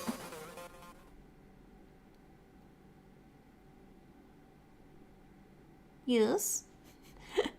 Dot dot dot dot dot. Oh wait, is this Morse code? I don't know Morse code! No, not this again! No! I had to play this other game with Morse code and I felt so bad because I suck at Morse code. Yo guys! This chump ain't waking up. How's about I kick him around a bit? Just don't be so violent, Rowdy. I hear voices nearby. I totes sigh with Doleful here. Violence is so not cool. Why don't we just, like, dump a bucket of water on him instead? That idea is just as extreme downtown. Let's try and consider our options rationally. Oh, what? Mayhaps his vital organs are unresponsive. I shall administer a cardiac massage at once. No need for that. I think he's waking up. I open my eyes, but my vision is blurred. The dizzying pain in my head is unbearable. There's a constant ringing in my ears, and my body won't move an inch. Yay! I can't wait to meet the others. I'm happy. A wave of nausea comes over me, but I manage to stop myself from groaning. What happened? Like, already, I like wheelchair, and I like ponytail guy. Scary girl seems neat too, but we'll see. I vaguely recall being hit by something the moment I stepped into the manor. At last, my vision finally clears up. Who are you people? When my eyes refocus, I'm met with several unfamiliar faces and a sturdy rope binding me. I'm tied up, surrounded by a group of strangers. What in the world is going on? You lousy intruder! A girl in a sports jacket grabs me by the throat, glowering menacingly. She looks to be in her early teens, but her strength is incredible. I can't get a peep out while trapped in her iron grip. You got some stones jumping us in our home turf. Who you spying for, huh? Huh? Calm down, Rowdy Detective. To hell with that. This Jamoke might have off some of our own. Plus, he ain't even gonna give us an answer. I ain't just gonna let that slide. Well, he can't talk if you're actively choking him now, can he? Huh? Oh crap. You got a point, Techie Detective. Sorry, intruder. My bad, 100%. You love her? The girl in the sports jacket lets me go, then immediately falls to her knees, touching her head to the floor as she apologizes. Oh, okay, that's a big apology.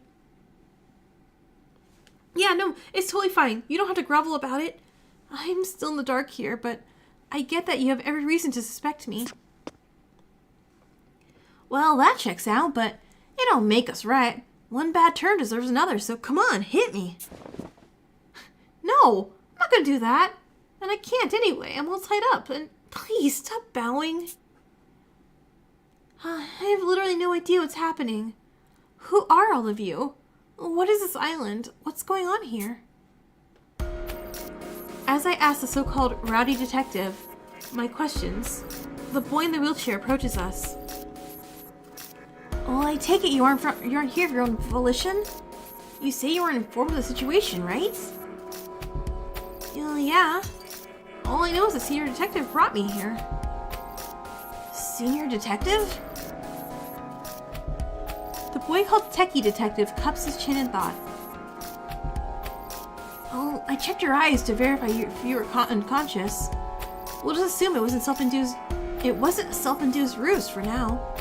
But senior detective bringing you to HQ? That doesn't sit well with me. Where do you fit in with the rest of us? What do you have to do with the Quartering Duke investigation? Yo, Earth the Techie Detective.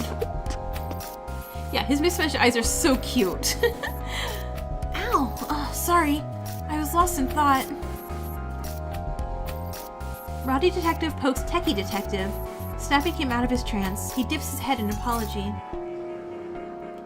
I'm confused as ever right now, but I have heard of these two detectives before. Does that mean all of them are? Well, I love her design. She's so cool looking. Well, anyway, should we let the guy loose? Keep grilling him while he's all tied up, and people are gonna think we're into this kind of stuff. Hold on, Downtown Detective. Oh. Huh? What? Oh, sorry. It's just, we should wait a bit longer, I think. The trendy girl responds with indignation, causing the frail boy to tear up. Oh, I'm sorry, sir. Nevertheless, he doesn't back down. I thought he was like a Mikan type situation here. Our enemy wields a deadly poison that can kill over 20 people. Which I guess killed the scientists. Nice.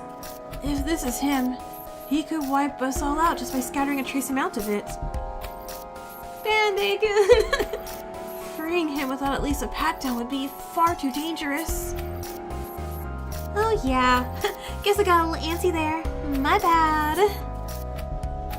Even though her idea got rejected, the trendy girl called Downtown Detective laughs as if nothing happened. Well, thanks, Dillfield Detective. No wonder you're number 14. Mad props. Nonsense, I'm just paranoid. Still, I don't want any more victims, like all those people in the research facility. If anything, we need to be overcautious. The somewhat androgynous youth speaks with a voice full of fear. Victims, like those in the research facility. The comment catches my attention, but now isn't the time to be asking questions. Instead, I hold my tongue and continue to watch in silence. Fear not, Sir Doleful Detective. Even should his intentions prove nefarious, I, Armored Detective, swear to protect you. I don't want any of these people to die. I love them all already. The armored man rests one hand on the youth called Doleful Detective, and the other on Downtown Detective. Thanks, Armor. Physical exertion is a lot for me, so I appreciate it. Though the boy smiles at Armored Detective, Downtown Detective waves off the gauntlet, looking utterly repulsed. Yeah, nah, I'm good. You're like suffocating me. Would you back off, number 32? Ah, you recall my rank. Despite mine being the only one here that's lower than 30, my heart is stirred. I swear my life to protect you. Armor's in your top 3. He's amazing. I don't know who's my favorite right now. I'm really liking all of these characters. Take a hint. How annoying can you get? Armored Detective happily strides closer to Downtown Detective. He doesn't seem to notice the look of genuine disgust on her face. Moving on. We should touch base with the Chief on our D-pads. We're lucky our devices' signals allow us to communicate from the manor to the research facility. A man who looks like a corporate employee joins the conversation. He holds a familiar-looking tablet-like device in his hands. A D-pad, the trademark of the detective agency. There's still some missing? Okay. My heart beats fast in spite of myself as I guess at the nature of my company.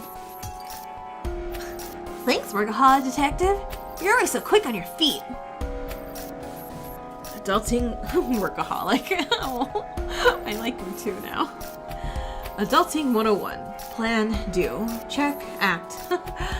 As for our sleeping beauty here, I got in touch with the chief. He is indeed a fellow member of the DA. To be safe, I'd like to confirm with you directly. This is no mistake, right?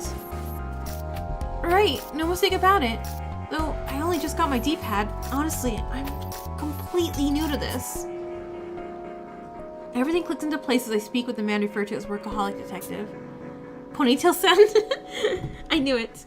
They're really part of the Alliance. And these aren't just any average members. They're so famous even a nobody like me knows of them. There could only be one possible reason why for detectives like this would be gathered here. It was the same thing I'd been brought for, to discuss how to handle the quartering Duke. They're all here for that meeting, no doubt. The only question that remains is, why would a new recruit who lacks even a proper alias be here at Detective Alliance HQ? Were you also invited to participate in our discussion regarding how to deal with the quartering Duke? Yeah, Senior Detective explained it to me. That's right, I have my own D-pad too. So, the one in your shirt pocket really was yours. My apologies, I took the liberty of searching you. Huh? Wait, when? Hi, Night Cloudy, welcome in. I don't know how, but Workaholic Detective is clearly holding my device. The fact he could swipe without my noticing is, well, terrifying. Now then, if you would allow me to borrow your hand for just a moment. Workaholic Detective grabs my hand to bypass the D-pad's fingerprint authentication, navigating to the message application with practice ease. You much rather deal with quartering duck. He seems to be checking my invitation for the quartering Duke meeting, which I had been reading just before I fell unconscious. I see, the exact same message as the one I received. It appears you truly will be joining us. Relief washes through me at Workaholic Detective's smile, but it doesn't last long. That being said, anyone capable of infiltrating this island would have no trouble faking a simple email. Oh, come on! Workaholic Detective's smile turns grim. His piercing gaze cuts right through me, making my body flare up with goosebumps. You're Japanese and Filipino? Oh, that's really cool. Making lousy knockoffs, eh? You're asking for a one-way ticket to hell, pal. Courtesy of my fist. You don't give off the unique presence the rest of us detectives have. Just, well, who are you? We lack sufficient data for any conclusions. For now, we have no choice but to keep him under surveillance until we can find out more. The other detectives watch me warily, their eyes make it abundantly clear that they're on high alert. I completely understand why they suspect my exceptional circumstances, but that doesn't make their looks sting any less. Dwelling on Doleful Detective's unsettling remarks earlier leads me to wonder what happened to the Detective Alliance. Look, being on edge won't help us at all. So why don't we just, I don't know, bring him along? We still gotta find Old Man Senior, so it's not like we have time to stand around arguing. Our minds are as one, Lady Downtown Detective. I fully concur. Let us treat him as a compatriot until more evidence appears. Poor Watto is sus. Yeah, he's so sus. Our minds are miles apart, weirdo, but whatevs. Call me an airhead, but I'm with armor on this. I think it'd be chill to take him with. Besides, I know my mystery stories. Splitting up like this would be total that word that I can't say because YouTube says no. Mystery stories, you say? Techie Detective smiles wryly as Rowdy Detective grabs the rope tying me up. Oh yeah, Downtown's got the right idea. Oh, she just tears it with bare hands. I thought she was gonna bite it. Rowdy Detective tears my restraints apart as if they're made of paper. I can now move freely except for my bound hands. But still, what raw physical strength. It's hard to believe a girl smaller than me can be so powerful. Mistrusting each other is exactly what the quartering Duke wants. So for now, I'll trust you two. I wish you'd asked before acting, but at least I do agree with the notion. My search didn't turn up anything suspicious. Until further notice, you will be coming with us. Seeing as this is a race against the clock, I'll have to catch you up as you move along. Well, thanks. Yeah, thanks. The detectives head out, one after another. Now that the mood is lightened up a bit, I can't help but let out a sigh of relief. Rowdy's 14? Aww. I've seen plenty of suspects get interrogated in mystery novels and shows, but never did I expect to be the one in the hot seat. Life sure keeps you on your toes, huh? That reminds me. What should we call you, intruder? You don't have a detective alias yet, right? This is your chance to pick one. Well, my name is... I barely stopped myself from answering down to detective with my real name. Keep your name secret is the first rule of the detective alliance. It could be deadly for your identity to get out between cases. Rowdy's 14 and Techie's 12. This is just a child labor, detective agency, huh? That's why, upon joining the DA, members are given one-word codename based on a defining characteristic of theirs. I am protagonist detective. How's that? That codename is known as a detective alias. I've longed to have one of my own ever since Mr. Gonjoji told me about them. My detective alias is, Despite my yearning for one, it's hard to think of anything on the spot. I have no experience, skills, or defining characteristics. To be perfectly honest, I couldn't even begin to guess why I was let into the detective alliance. What, is that so hard? You're older than me. Should you have more life experience? Seriously, dude, I just can't even with you. I'm sorry, this is really embarrassing. Well, let's think of one together. What are your skills? Anything you're good at in cases you've been in so far? I'm good at finding cats. They like me. We are Catboy Detective. Downton Detective gives a deep sigh. My amateur status fills me with shame. Oh, I'm incompetent again. I'm Shuichi Cosplayer Detective. Oh, I'm incompetent again like Yuki. Alrighty then. How about we call you Incompetent Detective? You like to play detective? I love playing detective games. Wait, what? No, it isn't on my name card. It's incompetent. That's just cruel. You might as well say I'm just good for nothing. I mean, not that that isn't true, but still. I'd obviously prefer a different name, but before I can object... Hey, everyone! Until we think of something better, this here is Incompetent Detective, okay? Oh, nice. Nice and humble.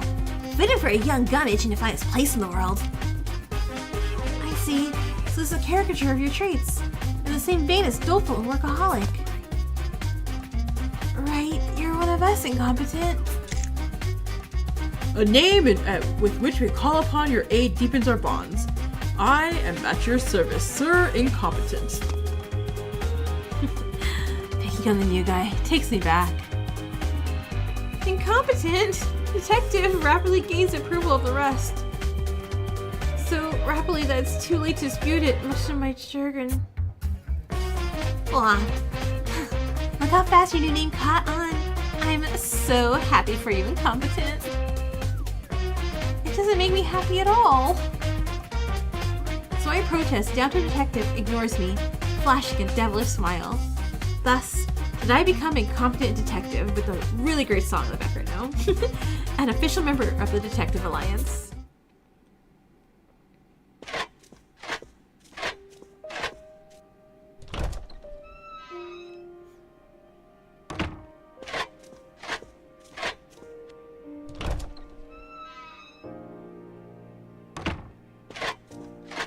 A bright red carpet covers the floor, and landscape paintings adorn the walls of the corridor.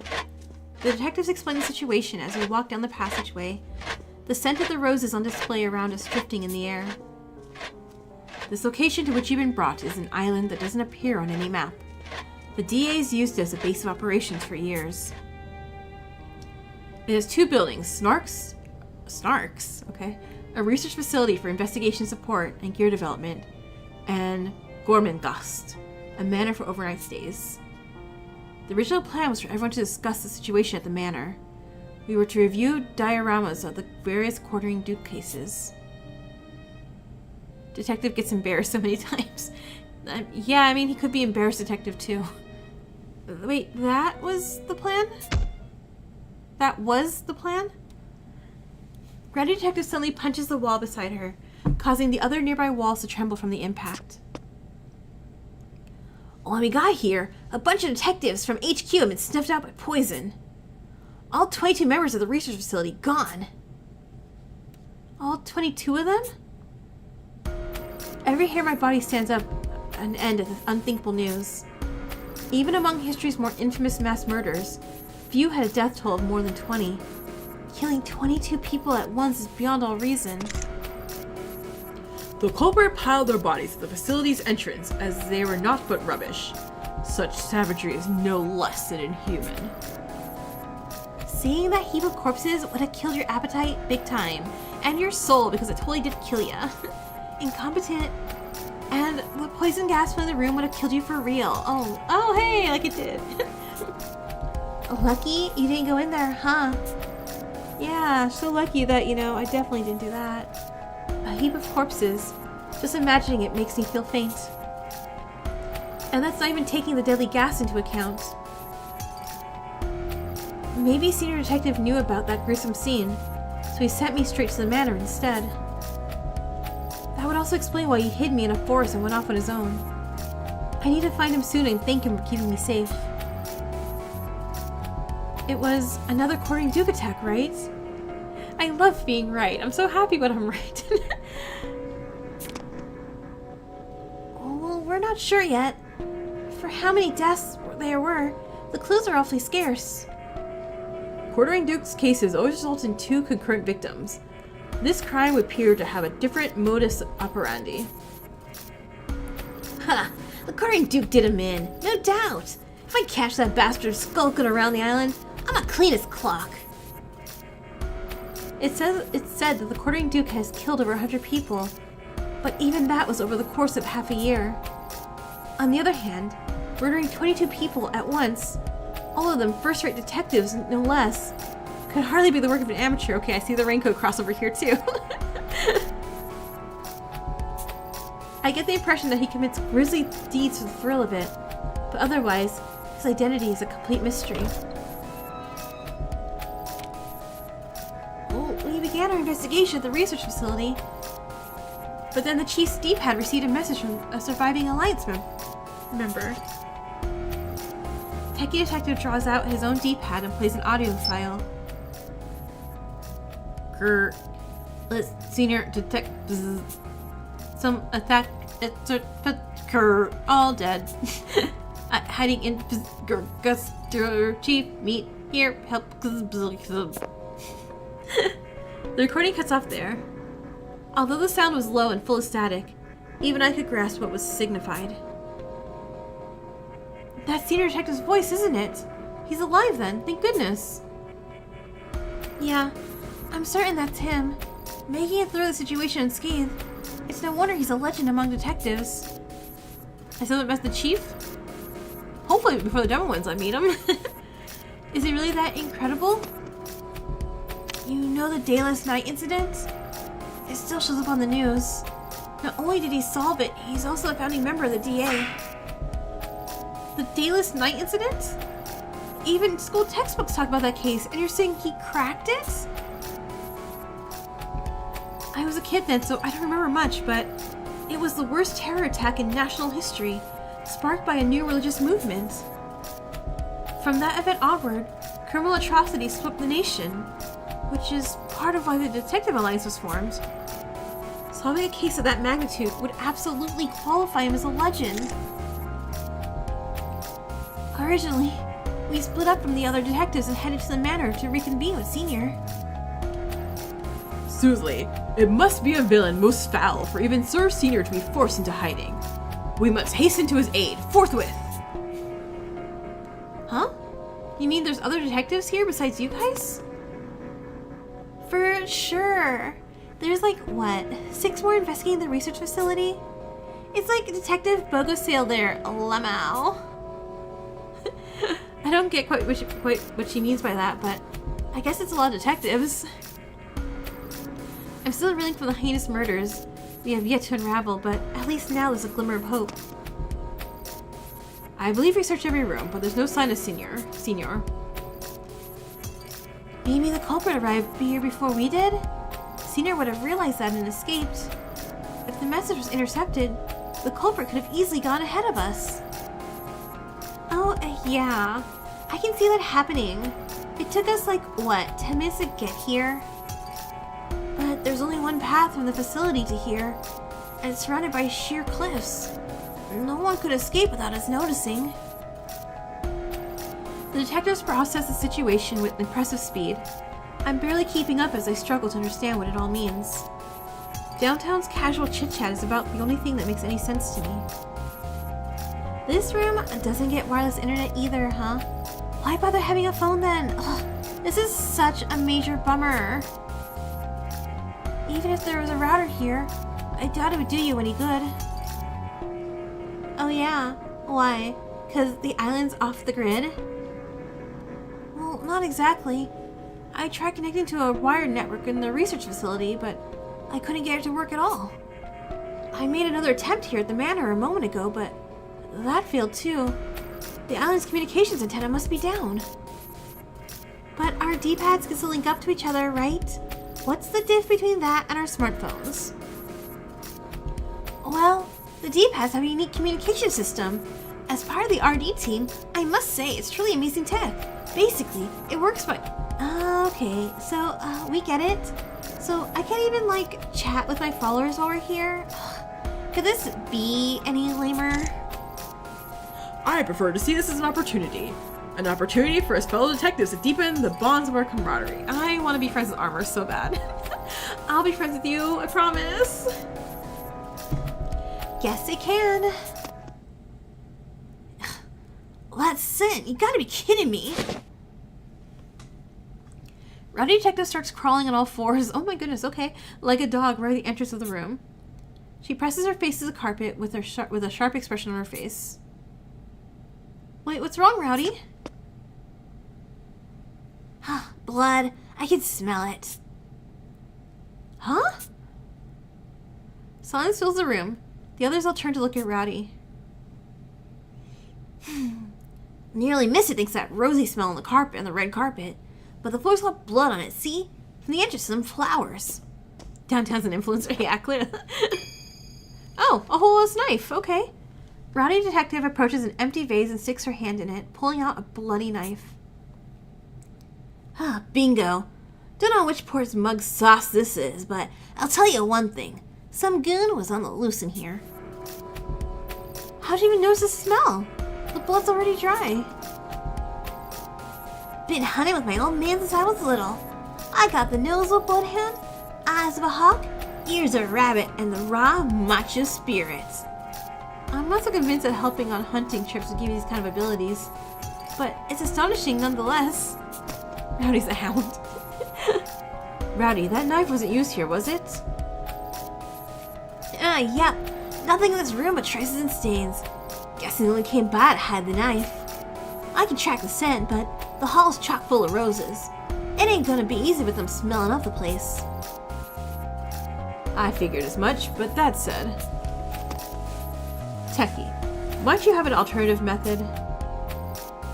Well, yeah, of course. I go by this alias for a reason, after all. Techie Detective proudly pulls a cute little machine that resembles a puppy from his pocket. Please let me see. Please let me see. Don't just tell me this. Oh, it's cute. This is my tracking forensic friend. Sniffy Whiffy. The Alliance helped me develop him.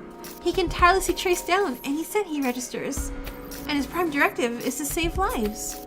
Furthermore, he has a small rubber treads to cover tricky terrain without disturbing the scene. and can move to 15 kilometers per hour. He's also equipped with a transmitter so you can monitor him from a D-pad. Plus, he uses the same lithium-ion batteries that the International Yes, that's all very impressive. We'd love to hear more about it later, but for now, why don't we start tracking? Oh, right, sorry. I get a little carried away when I'm talking about my inventions. Oh my god, he has other names for other things other than like Sniffy Whiffy. Techie Detective returns to reality, hanging his head in shame. Oh no! Now, let's not waste any time. Use this tool. He's not a tool. This is my friend. Please don't treat him like some piece of equipment. Workaholic Detective bows several times in apology for misspeaking. True to his name, he's the very picture of a harried office worker. Techie Detective may seem calm and collected, but careless remarks about his inventions are a clear sore spot of his. I better watch my words. Sorry everyone for blowing up like that. Let's get to tracking that scent. Techie Detective calms down, setting his dog-like tracking machine Sniffy Whiffy loose near the bloodstain. Sniffy Whiffy scoots across the floor, just like a real dog. He circles around a couple of times, then thumps to the door's room. Well, he's on the hunt. Let's open the door and see where he goes. I open the door and Sniffy Whiffy darts out of the room, barreling down the hall towards the stairs. All I can pick up on is roses, but he must have zeroed in on the trail of the blood. Huh, how about that? My nose wasn't getting jack squat. Well, strictly speaking, it's not the scent, but rather the air particles that he tracks. Hence why he isn't thrown off by other smells in the vicinity. So much that whole nose of the bloodhound spiel. Can it? My nose is what got us in this lead in the first place. Sniffy Whiffy. You wish you had a Sniffy Whiffy? Sniffy Whiffy stops at a painting just before the stairs to the entrance hall. Sir Sniffy has halted. Sir Sniffy? Oh my god, I love armor. I think armor's my favorite. Armor is my favorite so far. Sir Sniffy has halted. Could this be the site of the stabbing? No, tin for brains. I don't see a bloodstain. Do you? The knife must have been used somewhere else, like behind the painting. Behind it? Whatever could you mean? Is there a world within the painting? To think, the stuff of children's fairy tales could actually exist! Relax, Armor. The answer is clear if you think it through logically. Workaholic touches the painting as he inspects the frame. He then gently taps the artwork before pressing his ear against it. Oh, you know what you can see? Yeah, I can't point on the Wii, or on the Switch. Underneath, you see the, where the painting's lined up to the wall? You can see how, the board breaks in an uneven, like, shape like that. So you can tell that, it's not, that painting was put there specifically to hide, like, a door or something. But I realize he's saying this right now, and I don't seem as impressive saying this, so. Yeah, nice. Yeah, I know because I have the wrong thumbnail because that game finished super early before, so. And if we're gonna come in here and look, see it's not raincoat and leave, which I'm like, I'm sorry. But, we'll do what we'll do today. Aha, no question about it. There's a hollow space behind the painting, which means that if I shift it like this. Still, touching the painting, Workaholic Detective moves his hand. The entire wall around it slips back like a sliding door, revealing a hidden passage. Sniffy Whiffy, who had been waiting in place, begins moving again, right down to the newly discovered path. How'd you figure that out? Trade secret. You pick up a lot when you've been on a job as long as I have. All these detective novels I've been solving, man. Dang, Grants. You got me rethinking my take on ya. No cap. I might even, like, IDK, kinda sort of respect you now. I wish you wouldn't call me that. I'm still in my 20s, you know? Barely, but it still counts. This actually is really long for a demo. This is nice. Workaholic Detective turns red in the face as Downtown Detective slaps him from behind. That blade was used somewhere up ahead. As long as we know not what may occur, I shall stand in the vanguard. Wait up, Bucko. Bucko. It's wide enough for two people. It's wide enough for two people, see? I'm taking the lead too, so keep your eyes peeled. Rowdy Detective tries to push forward, but is stopped by Doleful Detective. Actually, would you mind guarding the entrance with Techie in downtown, Rowdy? I think my abilities could come in handy here. I want to see. What do you got, kiddo? Armor and Doleful Detective are to spearhead our foray into the secret passage, with me and Workaholic Detective following after. Rowdy, Downtown, and Techie Detective would remain in the entryway, acting as lookouts in case the tunnel is a trap. As for why I'm being brought along, it's probably because I won't be able to escape in this tunnel. I'm struck by the fact that Workaholic, the most experienced of the group, had definitely assumed a position beside me.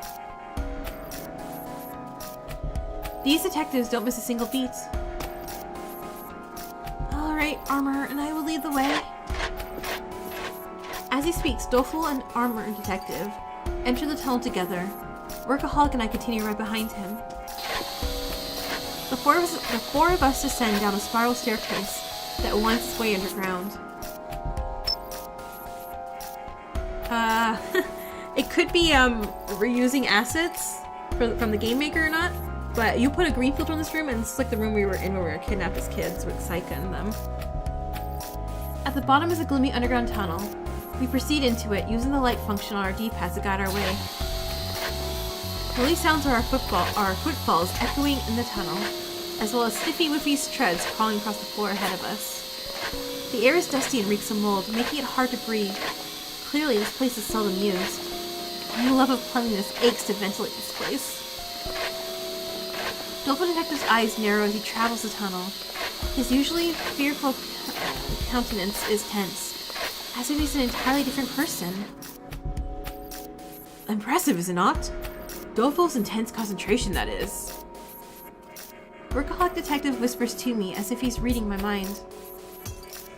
Ranked number 14, he solved over 100 cases and survived just as many bloody encounters as us veteran detectives. Over 100 cases solved? The idea alone leaves me speechless. We can't be that far apart in age, and yet his track record is on a whole nother level. Oops. What sort of heroic life has this seemingly gentle boy led up until now? What did Doleful mean when he said his abilities could come in handy here? You'll see soon enough. He possesses what we in the Alliance would call the makings of a great detective. Doleful Detective stops in his tracks. Armor, stop! What happened, Sir Doleful? Your leg is bleeding. Armor shines his D-pad's light on Doleful's leg, revealing a trail of blood beneath his knee. Something reflects in the light just ahead of them. Huh? There's something at your feet. I can read the character case and info? Okay, well, I don't know this person.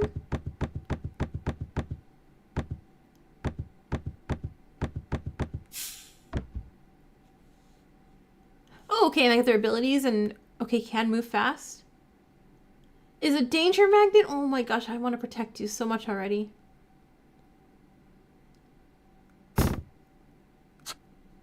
And lexicon?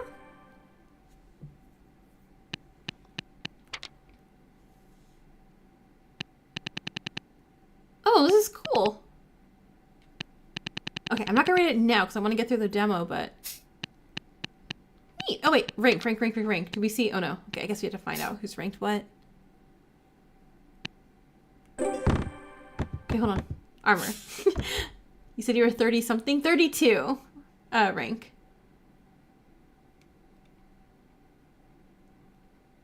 He struggles with brain work. Aww. And his face is scarred in a past case, so he doesn't remove his helmet. Oh my god, but his analyzing skills and inference are 1s. Baby, no.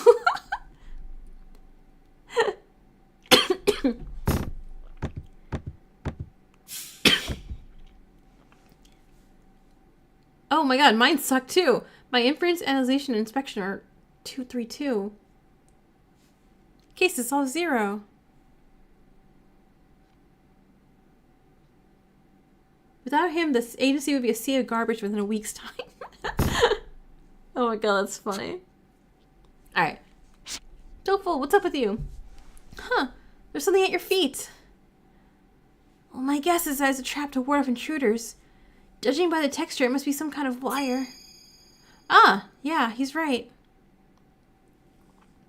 The ability points will come in important in the minigames? Oh, okay, cool. He's right. When I get close to reflection, I see red dripping off an extremely fine wire. It was so razor thin and difficult to see that, were it not for the blood, it would have been nearly imperceptible, even in direct light. This is the wire saw the Detective Alliance is currently developing. Wait, well, why would the Alliance make something like this? For cutting locks to enter sealed rooms, or as a means of escape when restrained. Word is that it requires specialty gloves to handle. Best to avoid touching it, given its intended use. It's so sharp that, with enough pressure, it could cut straight through human flesh.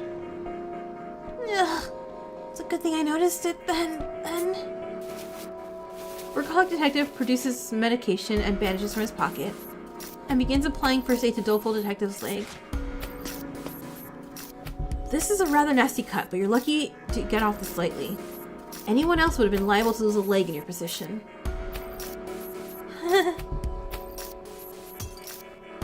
Yeah, that absolutely did remind me of Ayame. Situations like these are about the only time my special skill ends up useful. Wait, special skill? What do you mean by that? For some reason, Doleful Detective struggles to reply. Workaholic steps in to answer on his behalf. Doleful is a danger magnet with a knack for close calls. From traps to unwanted criminals to finding murder scenes and even evidence. His innate intuition and powers of insight are what have allowed him to survive in such less unfortunate circumstances. Oh, so that's why he has the makings of a great detective. In stories, detectives are always expected to survive, even when wrapped up in a personal case, and even when their own life is on the line. And now, I'm standing in front of a real-life detective who embodies that very trope. It's not that impressive. In fact, I'd say I just bring misfortune to everyone and everyone and everything around me. It's kind of a miserable existence, so he's Nagito without the good luck. Poor baby. Doleful Detective's expression flickers as he touches a bandage on his wrist. The countless traces of medical attention covering his body shows just how much suffering he's constantly endured. No, I want to hug him now. Still, it's made me more sensitive to threats than the average person. I can always sense when I'm in danger, so just think of me as your shield. I see the resolve within Doleful Detective's eyes as he speaks. He and I may look similar. I might even be the older one, but nothing in me competes with that look. We couldn't be farther apart. Sir Doleful, you needed to be so reserved. Armor Detective abruptly steps forward. He then swings his arm up before bringing it down to chop the wire before us. Bro, you should have done that fast. You should have checked first. Armor Detective, wire can cut steel. Just because you're wearing protective covering doesn't mean... Fear not. The suit in which I am clad is a product of my family's long-held secrets. Behold, the strongest armor known to man. The wire parts with ease. Sure enough, Armor Detective doesn't have a single scratch on him. But Doleful and Workaholic widen their eyes with No matter the trap, my armor shall prevail. Set your minds at ease and allow me to take the lead. But putting me in front will minimize the total risk for our team as a whole. I can't stand idly while my companions are hurt. Despite my inadequacies, I hastened here to be an aegis for each of you. Adamantium? Yeah, pretty much. Armor Detective speaks with a calmness that eases Doleful's detective-taught expression. Despite the latter's brave front, he might have been nearing his limit. Thank you, Armor. In that case, I'll stay back a bit and keep an eye out. Armor Detective takes the lead as Doleful acts as a lookout behind him. Armor, I can sense a threat in front of me, about head height. Another wire, eh? Understood. This is so cute. Without a second thought, Armor Detective swings his hand toward the area Doleful Detective indicated. Chop, chop, chop! Sometimes Doleful's warning comes too late and Armor runs into a wire, but even then it never leaves a mark. We continue safely through the darkness, until...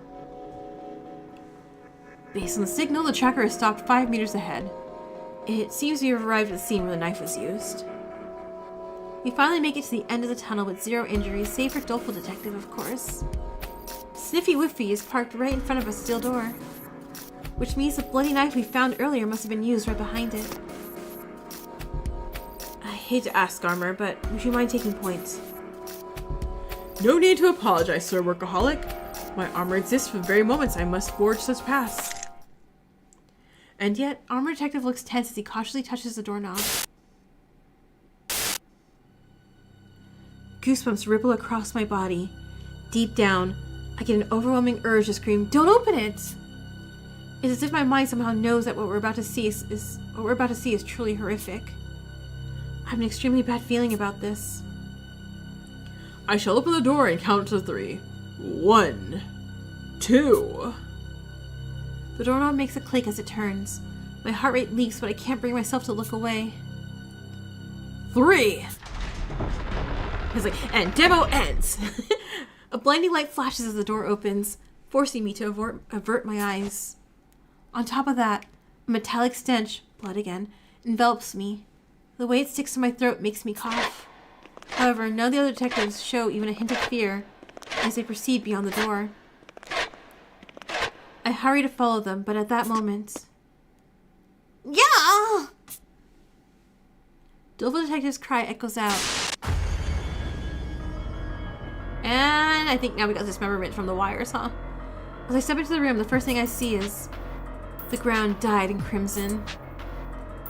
The red spreads across so much of the floor that at first I mistake it for a carpet pattern. God, I love the music so much. There's no way that's the case. Despite my hateful disbelief, the smell filling the air tells me that this is blood.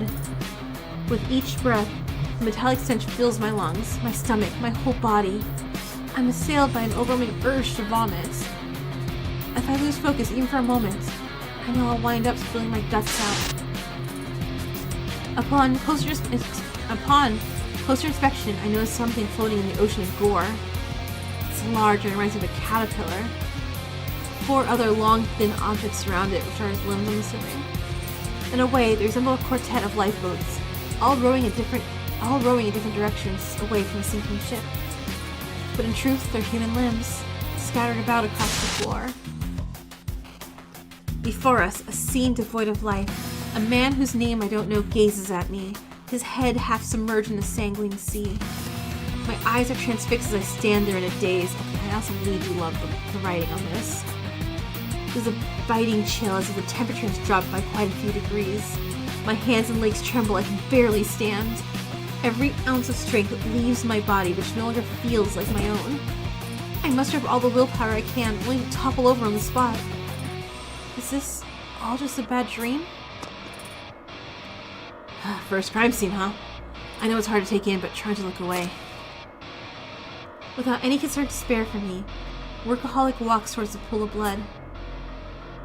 Doleful, Armor, head back up and fetch the other 3 detectives. After that, I'd like you to ask the chief to come to the manor.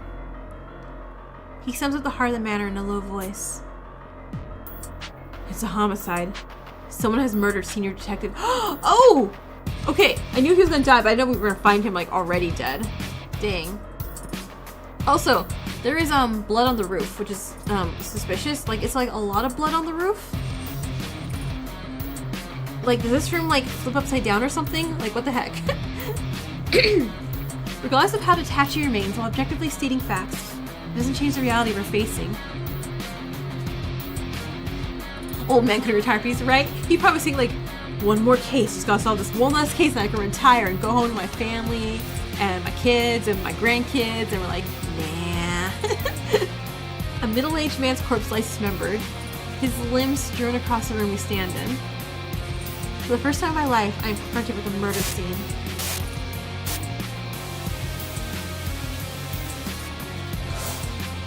Chapter 1, The Case of the Dismembered Detective.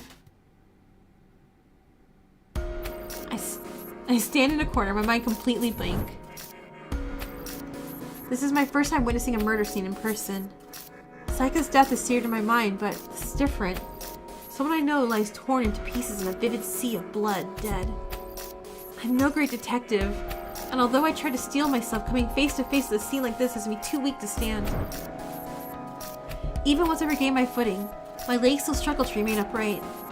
The metallic stench of fresh blood is what I'll never be able to get used to. I breathe through my mouth as much as possible.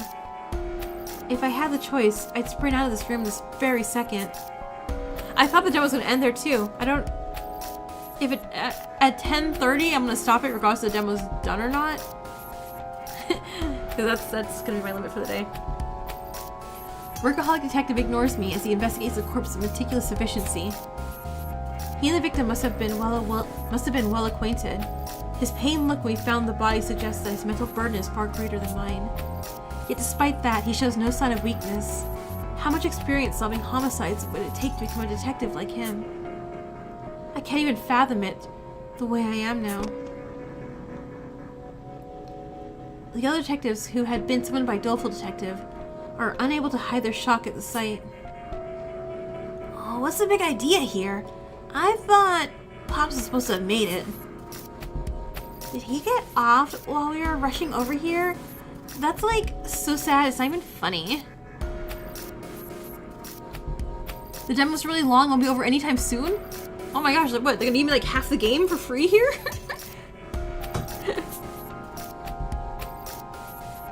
But that doesn't make any sense.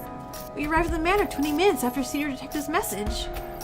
For someone to chop up a body to this extent, it's with the wires. Hide the weapon and escape in that amount of time. It's scientifically impossible. This level of blood loss would preclude livor mortis, and rigor mortis hasn't even set in yet. Also, someone please notice the blood on the roof. Someone noticed that, so I'm just not like, hey guys, look up, blood. I may be saying the obvious, but since he called us just prior, but the state of coagulation indicates that he was killed less than half a day ago. 2 to 3 hours long?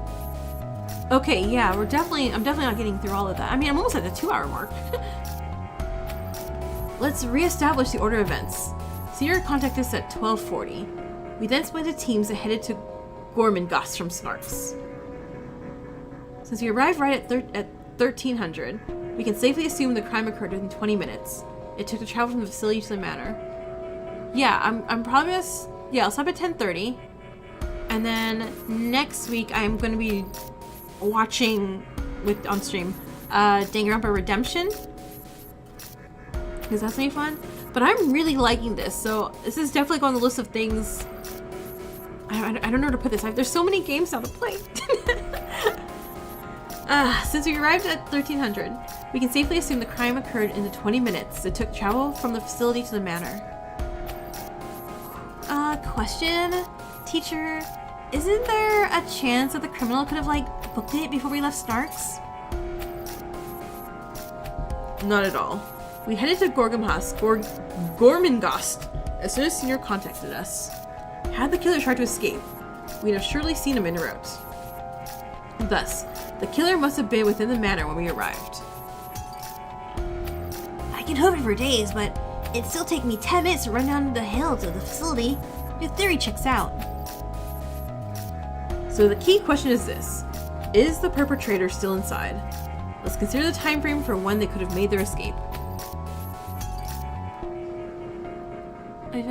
Oh yeah, absolutely. Oh my gosh, like I said, I really like this. But I also still gotta do Nonary, and everything else is coming out. Oh my goodness, and Raincoat still. Raincoat's priority 1 still. We found Incompetent in the entrance hall and spoke for a time. They made our way upstairs 15 minutes later, so around 13:15, which is like 1:15. After that, thanks to Rowdy and Techie, we discovered the hidden passage at 13:34. You can see the entire entrance hall from the corridor before the hidden passage, so escaping undetected would be a challenge. If the killer was in the manor, their only chance to escape would be 20 minutes we spent investigating the second floor.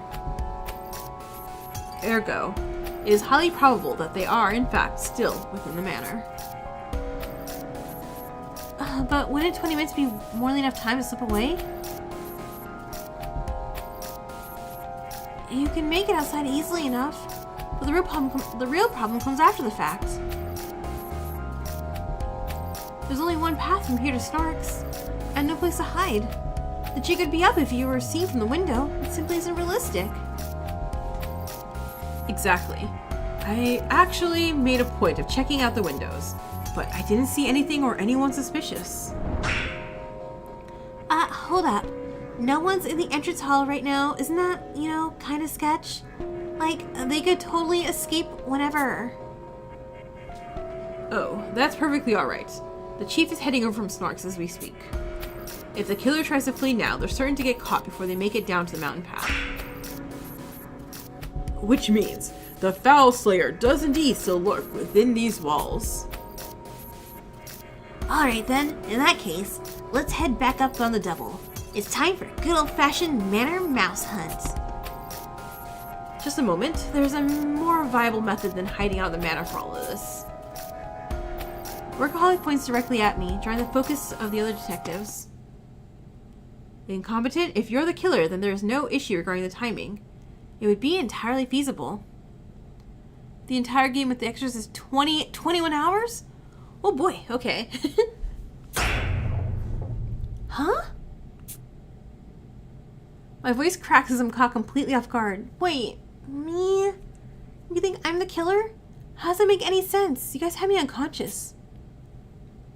It's simple. Oh. Wait. Got it. I see what he's thinking. All you need to do is hack up Senior, then lie in the entrance hall faking unconsciousness. Yeah, I'll be done in like 20 minutes. 20 minutes I'm going to stop. Yeah, this is a very long demo. But we found our first dismembered body. This guy has no limbs anymore. All you need to do is hack up Senior, then lie in the entrance hall faking unconsciousness. Easily done in 20 minutes. If the culprit was unable to escape the manor, we can only assume that said culprit is you. Wait, what are you saying? There's no way I could chop someone apart in 20 minutes. Not to mention all the wires that were set up on the underground passage. How could I have gotten past those? I raised my voice in protest without thinking. Even with Armor and Dothel's help, getting through the passage took 5 minutes. It's hard to imagine anyone like me with no special traits making it through so quickly. There's the real conundrum. I figured you used some sort of trick. At any rate, I doubt it's necessarily impossible. What do you mean? Listen closely. Can you hear the voices above us? He's right. If I strain my ears, I can pick up sounds coming down from the ceiling. Who are they coming from, though? We should be the only people inside the manor right now.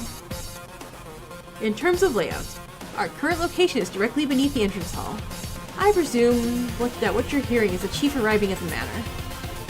As this basement is likely a hiding spot, there may be extra space between the floorboards so that noise can drift in from above. Now that he mentions it, my own eyes spot gaps in the ceiling where the light is filtering through. And the blood? As Workaholic Detective said, it must be coming from the entrance hall above us. Regardless, the rooms are vertically adjoined. One could greatly reduce the time required to move between them by means of some gimmick. You could say tamper with the floor of the entrance hall, creating a gap wide enough for a person to slip through the base of ceiling. I want this guy whenever I do any Danganronpa cases. This is great. I know he's currently wrong right now because it's not me, but he thinks good.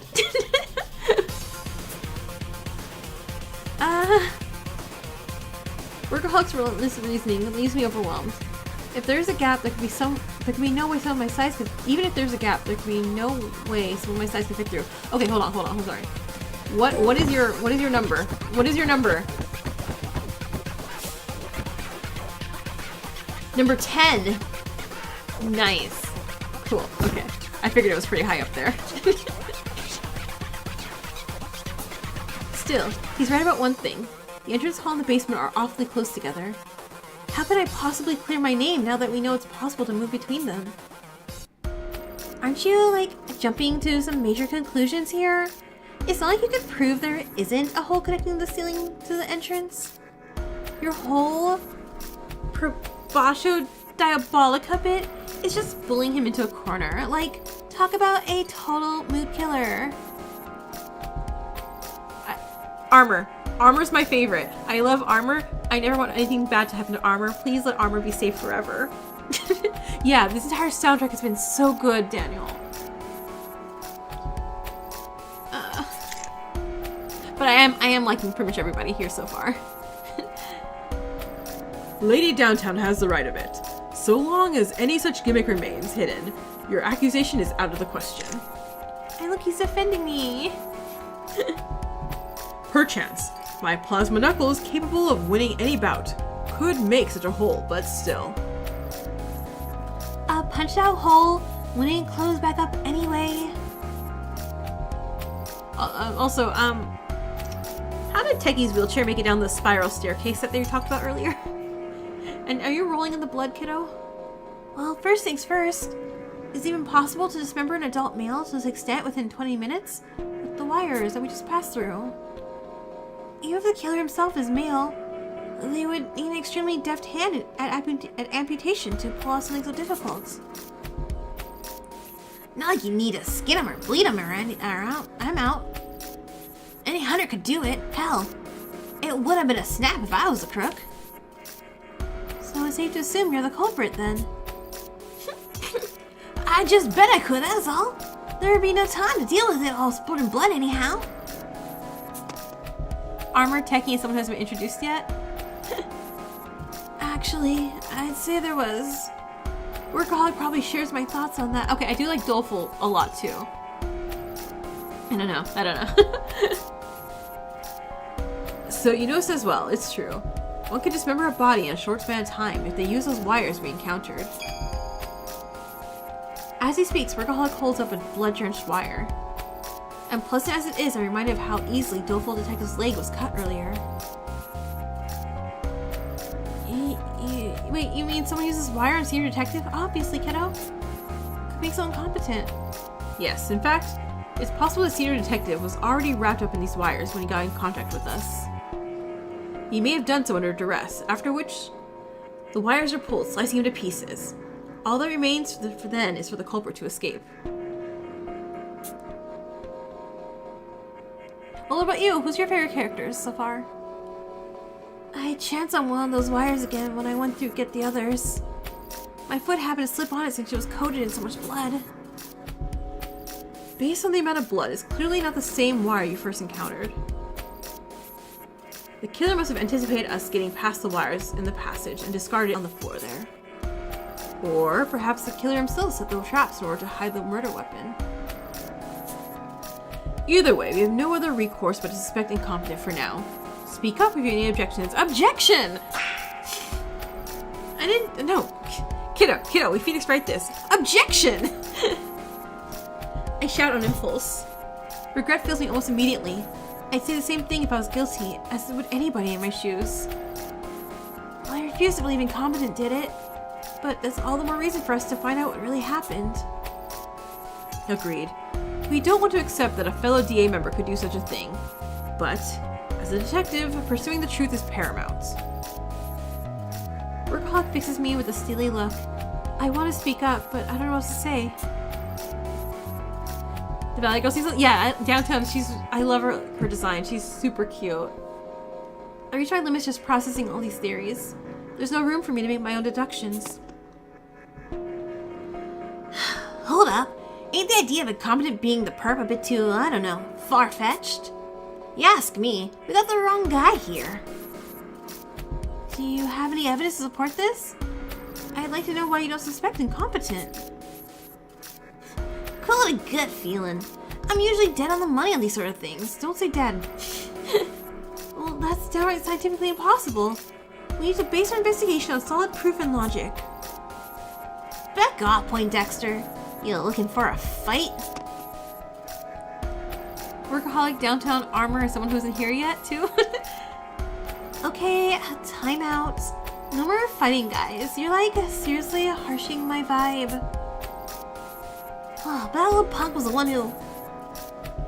Look, it's not like Techie said he full on suspects incompetent or like whatever. Am I right? Precisely. I simply believe it's too early to confirm or deny the hypothesis. We can't rule out either conclusion yet. The culprit could have fled, but they could also still be inside the building. A little sorry about that. I might have got ahead of myself there again. Workaholic detective claps his hand, interrupting the discussion. It appears we have a number of opinions. I'm going to the entrance hall to meet the chief. Let's investigate this individually after that. Halt, Sir Workaholic! We have many a detective assembled here already. Ought we not join forces and confront this case together? Perhaps. But even this short amount of time, our conflicting opinions have already come to light. Each of us seeks to tackle this case through a starkly different approach. Collaborating in these conditions will only work against us. I concur. I'll proceed with my investigation in my own way, calmly and scientifically. Yeah, I like that Rowdy is as rough as she seems. She's actually really polite. Well, what's with that glare? You got a bone to pick at me or something? I already apologized. At the end of the day, I'm human. I'm gonna get where I need to be by following my heart. That alone ought to disqualify you from this line of work. Oh, like hell. It's all I ever did once a detective forgets what it means to be human. The youngest? Is the youngest a chief? Because it's gonna be really funny if the youngest is a chief and it's like a baby. It's like a boss baby. You're like, hello, I'm the chief. Goo-goo. I don't know. Sorry, I don't know how to do a baby. What the heck? Sorry, please ignore those weird sounds I just did. Oh my god. Just cool it already. I literally just asked you not to fly off the handle. Downtown Detective does her best to intervene as Rowdy shouts at Techie. Doleful stands beside the three of them, flustered and directionless, as Armor and Workaholic continue their heated debates. It doesn't seem like the investigation is going to start anytime soon. Just like Workaholic Detective said, everyone's playing by his own rules, so no one's taking the lead. Everyone? I want to suggest that we all work together, but the words die in my throat. There's no way I could be so bold when I'm the prime suspect. I know that, and yet, I feel like I need to say something. My fist clenches. Unlike me, each of the detectives here has their own talents and strengths. It's my incompetence that really drives home how amazing they are. But that's exactly why I need to speak up right now. Now's no time for arguing. Wouldn't you say? I chime in, but my voice comes out so softly that no one hears me. Together, these detectives could solve any case, and yet here they are, arguing. That angers me far more than being a suspect. Oh, I failed to see someone again. Even the senior detective was so close by. What's the point of being a detective if all I can do is sit around and watch these things happen? My self-loathing mounts as I listen to them bicker amongst each other. My position in the situation doesn't matter. What happens to me isn't as important as getting these detectives to work as a team. Well, everyone, please listen. The other detectives turn to face me. Naturally, they all look rather dubious.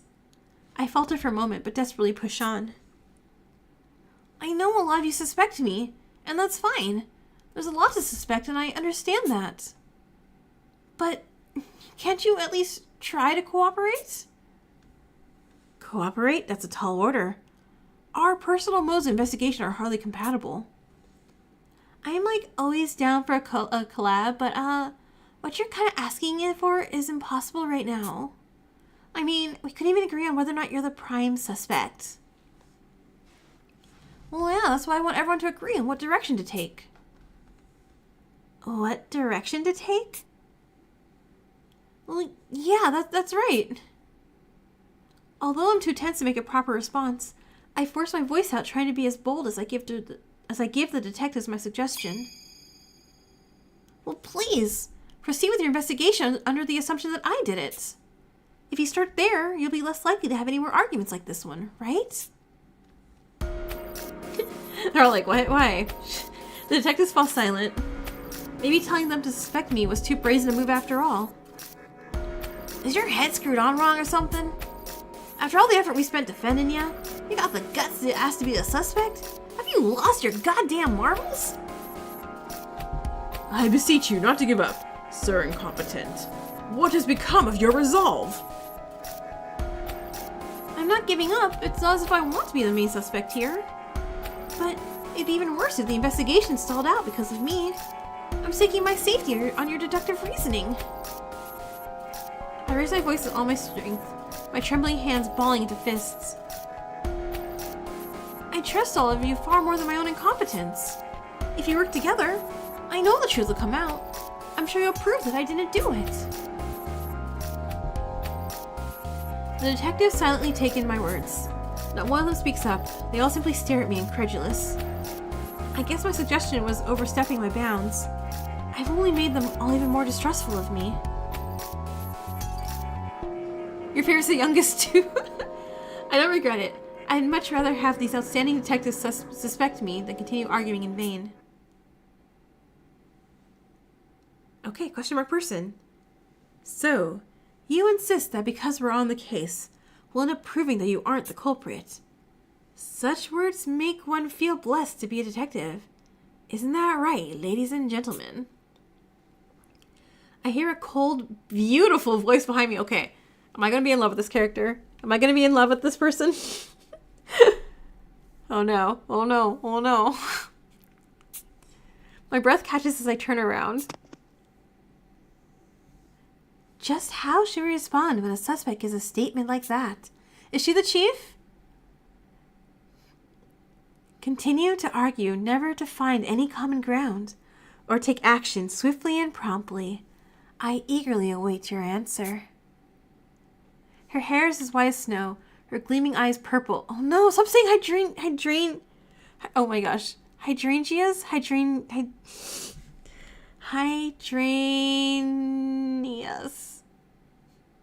Her skin smooth and features like a porcelain doll. Wait, did we just have some description like this?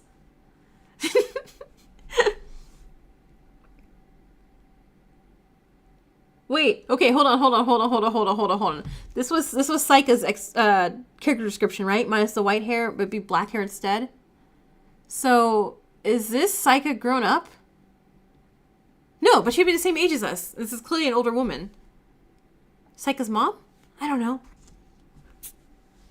At our backs stands from afar from ordinary girl. The others are visibly thrown off by her arrival. It's clear that she stands out, even among these prominent detectives. Chief, what are you doing here? I specified that I would meet you at the entrance when you arrived. Do you truly believe I would idly wait by when my dear friend, senior detective, has been murdered? Out of the question. I left our colleagues themselves and went ahead on my own. The girl workaholic called Chief speaks out a hint of timidity. Footsteps sound out from the passageway. Evidently, the other detectives followed her lead, heading to this room. Oh, we never told you about this basement, did we? We figured it'd be better that way, so no one would get hurt inside the tunnel. I noticed an echo beneath my feet upon entering. So I placed my ear to the floor, and what did I hear but your voices? From there, I deduced the general layout and discovered the secret path that had been left open. Hardly a mystery, really. The chief shares her amazing feats as though they were simply a matter of course. We worked so hard to find this underground room, and yet she found it merely by touching the floor? No wonder the others look shocked. I like her backstory too, but if we're talking about that type of character, Raincoat did it better. Oh no. Teehee. Huh? I startle as the girl gives me a smile. Maybe she's not older than me. Maybe she's like taller than me. Maybe this is Saika. She's looking at me and smiling at me. Hi. You. Oh, okay. You took a nap? Oh, good, good, good. That's good. Rest up, cause yeah. And you'll be good for the rest of the stream. The rest of the stream will be done shortly. And I should be nearing close to the end of this demo. If not, at least, you know, to the end of how much I can keep talking. I startle as the girl gives me a smile. Compared to how she treats the others, her gaze on me feels more personal. No, I'm probably mistaken. I must be. So, you're the newcomer I've been hearing about. I am Ideal Detective. I lead the team working to stop the courting Duke. Your spirited appeal earlier was admirable. I'm expecting much of you, so keep at it. And never hesitate to share your thoughts. I apologize for losing my composure just now. Once the other detectives arrive, I'll brief you all on the situation and give my impressions. Thank you, Workaholic. That would be much appreciated. Yeah, we're very not quite intelligent, Chuichi. We kept giving out our real name. Okay, but first of all, ma'am, what rank are you? Oh, do I not have it yet? Are you right there? Okay, fine. Thank you, Workaholic. That would be much appreciated. But first, allow me to clear up a certain misconception you seem to be laboring under. Each and every member of the Courting Duke investigation is a suspect. You, I, or any of us have the means to carry out this murder. Huh? Commotion erupts as the detectives speak over each other. Well, it started out like your turn to die, and conversation needs to end first? Okay. And yeah, we're incompetent, so it reminds me of Yuki. I would say more Raincoat than Danganronpa-esque so far. It's, you know, bunch of detectives, detective agency, gotta solve a murder of a detective. Commotion erupts as the other detectives speak over each other, which of course is unsurprising. Other than me, nobody else was in the manor at the time Senior Detective died. On top of that, this murder required enough time for a full dismemberment. In what possible way could he have been killed? Ideal Detective has only just arrived here. But come on. Violets exist. Irises exist. Every other easier to save purple flower exists. Eyes glimmer like gems, as if they've picked up on something. Oh yeah, there's a dismembered body on the floor, and no one's at all is talking about the blood on the roof, but I'm sure they will eventually. The outline of the case is clear. All that remains for us is to pool our efforts and ascertain the reality of the situation. With that, ladies and gentlemen, I do believe it's time to make our reprisal. Soon enough, the other detectives join us at the scene.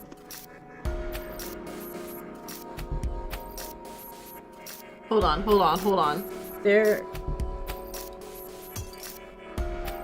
I mean, ma'am. That's a lot of bosom showing there.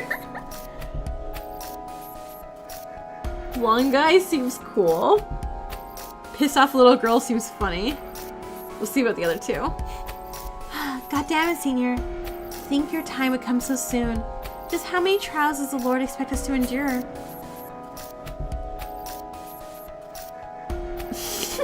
Wow. Rude.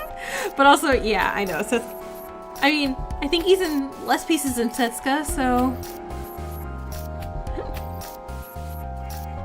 I vow that I, Mystic Detective, shall send the culprit straight to hell.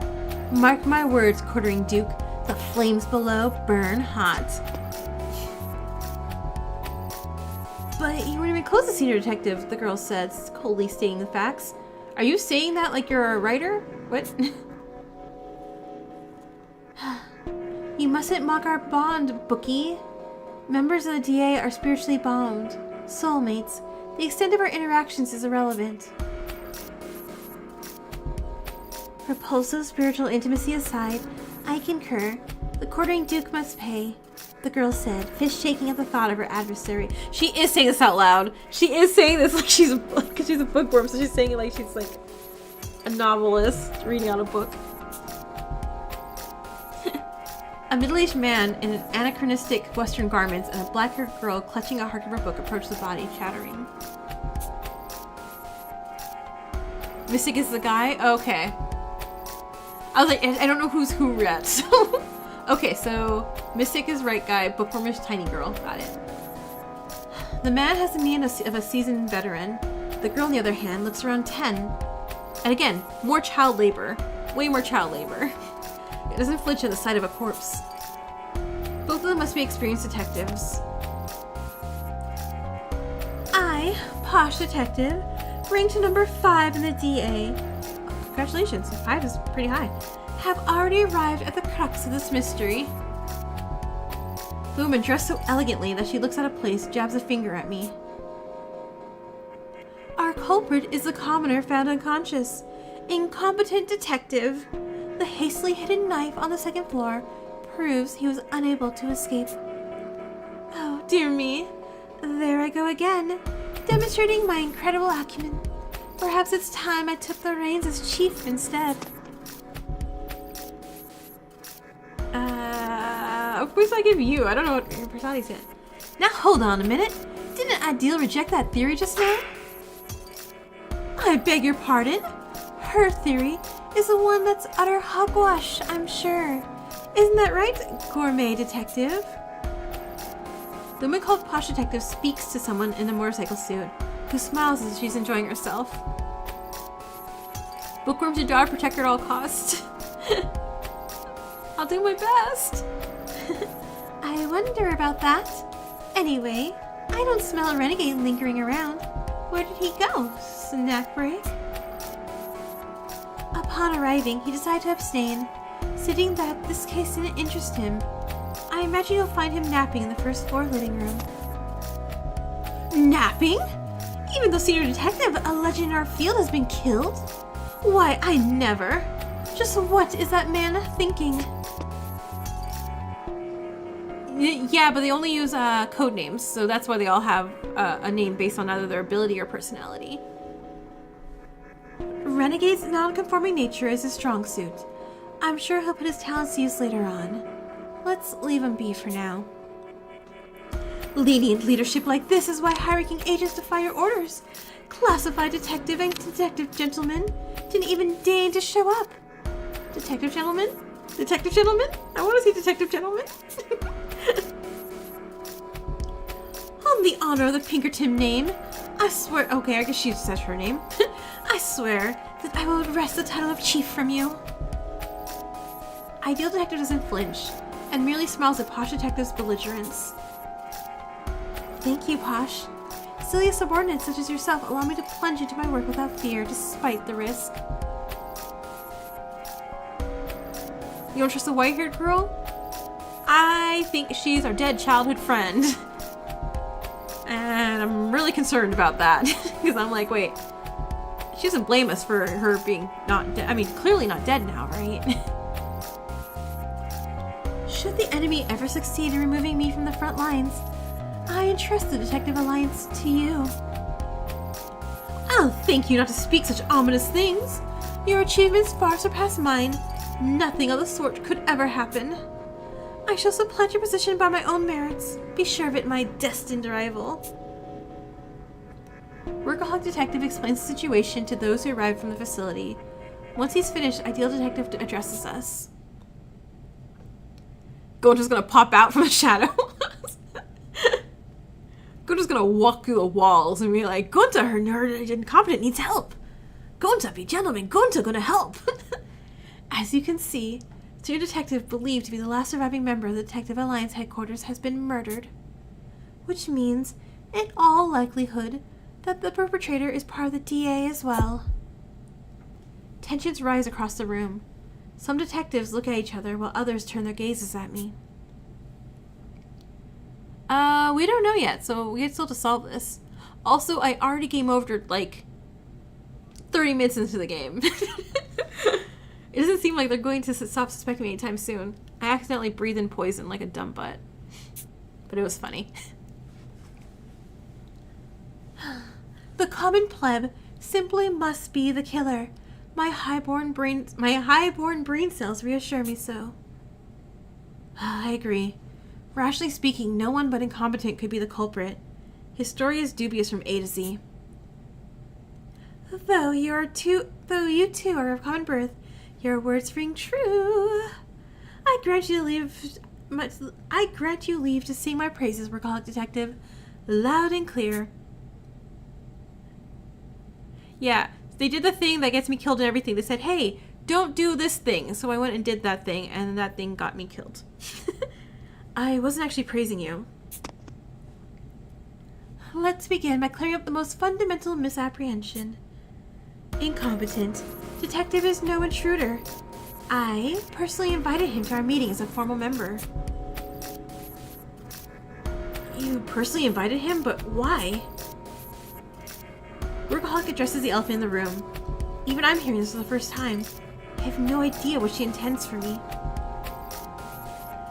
As if sensing my confusion, Ideal Detective's eyes meet my own. Purple. Those purple. No, lilac. I'm gonna say lilac. Lilac, okay? Those lilac-hued irises implore me to trust her. It's simple, really. I wish to have the person I trust most at my side. He may not remember, but he once saved my life. I consider his potential abilities to be no less than extraordinary. I requested that Senior Detective invite him to the island, but I didn't anticipate his methods would involve kidnapping and confinement. Workaholic Detective's mouth hangs open as Ideal Detective casually explains the unexpected.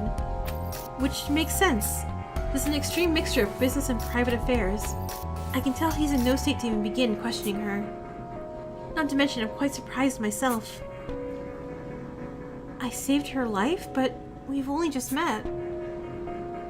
I have more questions than I can count, but at the very least, this does make me seem less suspicious?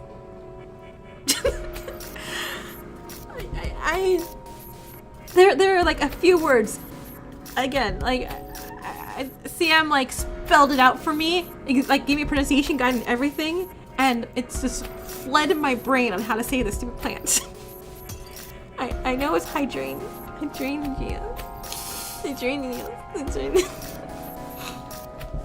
Now's not the time to make any clumsy comments, so I stay quiet and let Ideal Detective take the floor. Is that really it? Something smells fishy to me. It's true what they say, your nose is unmatched. But please, suspect away. There's nothing to feel guilty about. Wait, where's Sniffy Whiffy? Is Sniffy Whiffy okay? Did we pick up Sniffy Whiffy? So, if incompetent isn't the killer, then who is? All of us, save for incompetent, were in the research facility when Senior got in touch with us, so we were all away from the scene. Excellent question, Doleful. That very occurrence is what caused you all to suspect incompetent, correct? The room looks like one of those powder rooms they have in insane asylums. Sniffy Whiffy is the wheelchair boy's little robot dog. And it led us to this room.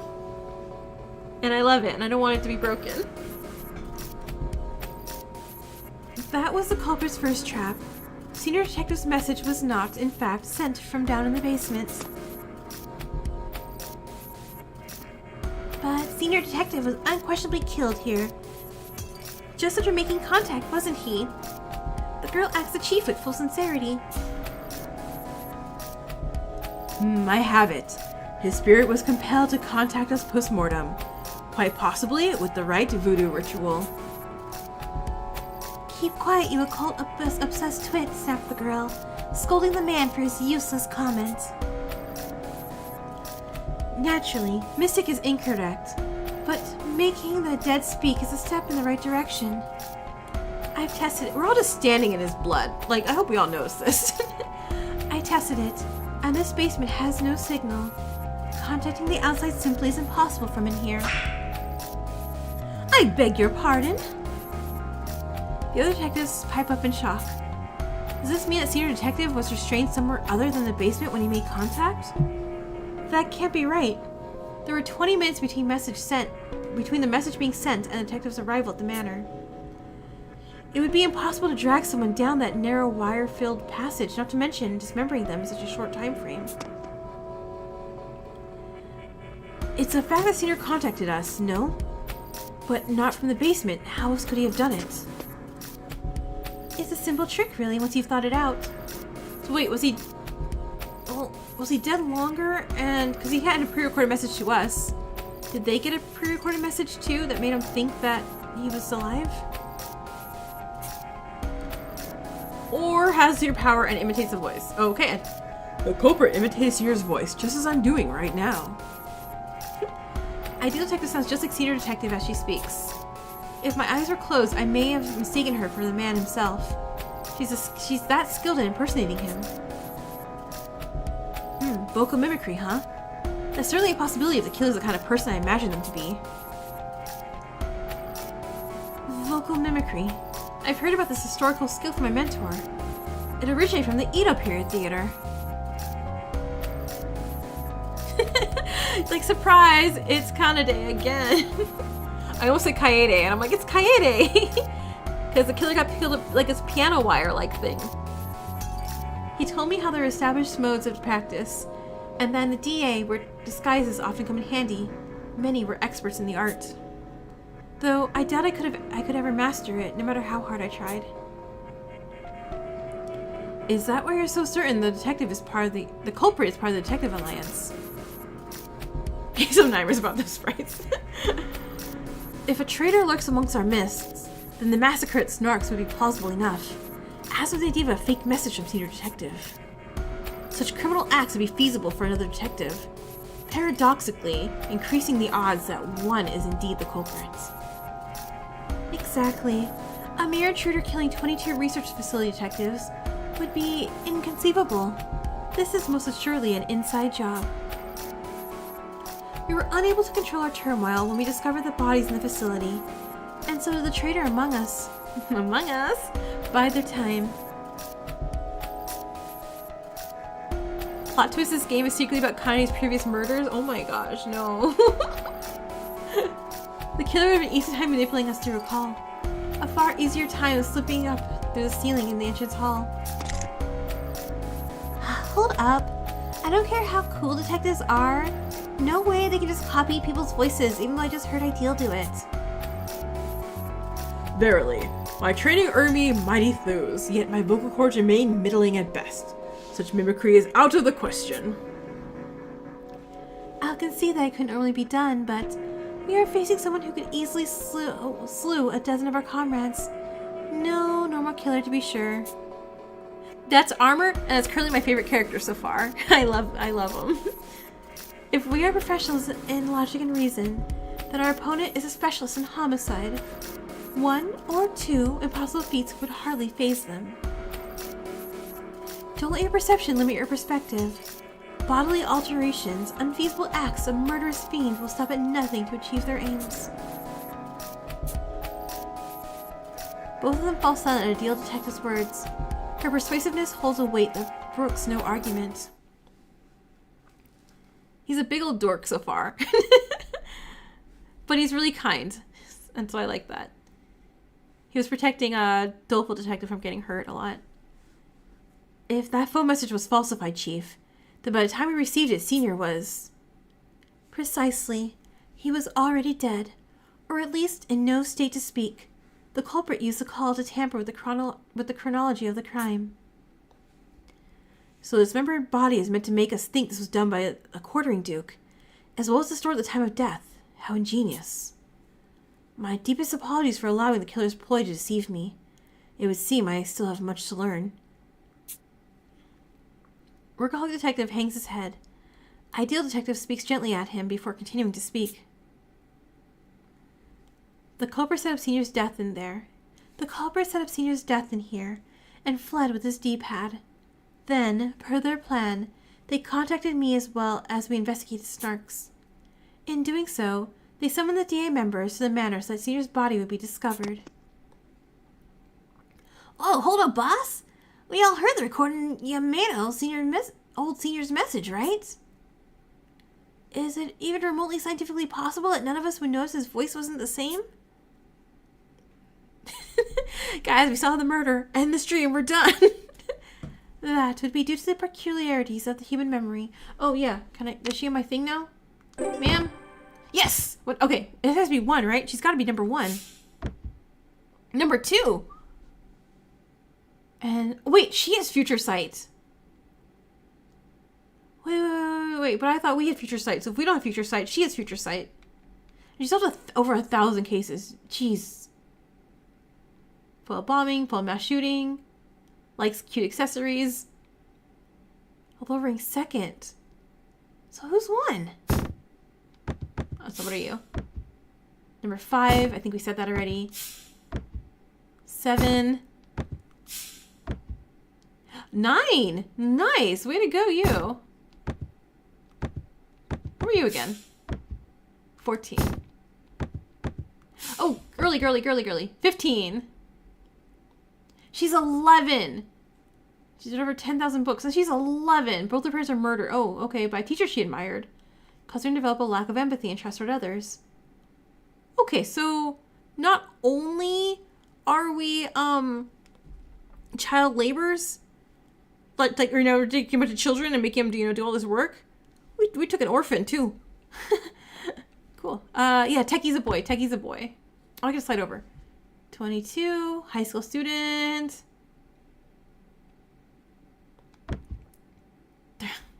Poor Armor. Armor, 32. I mean, we're 100, but whatever. Yeah, so far they don't have, like, superpowers. I mean, superhuman strength. I guess that's a superpower. And future sight's a superpower.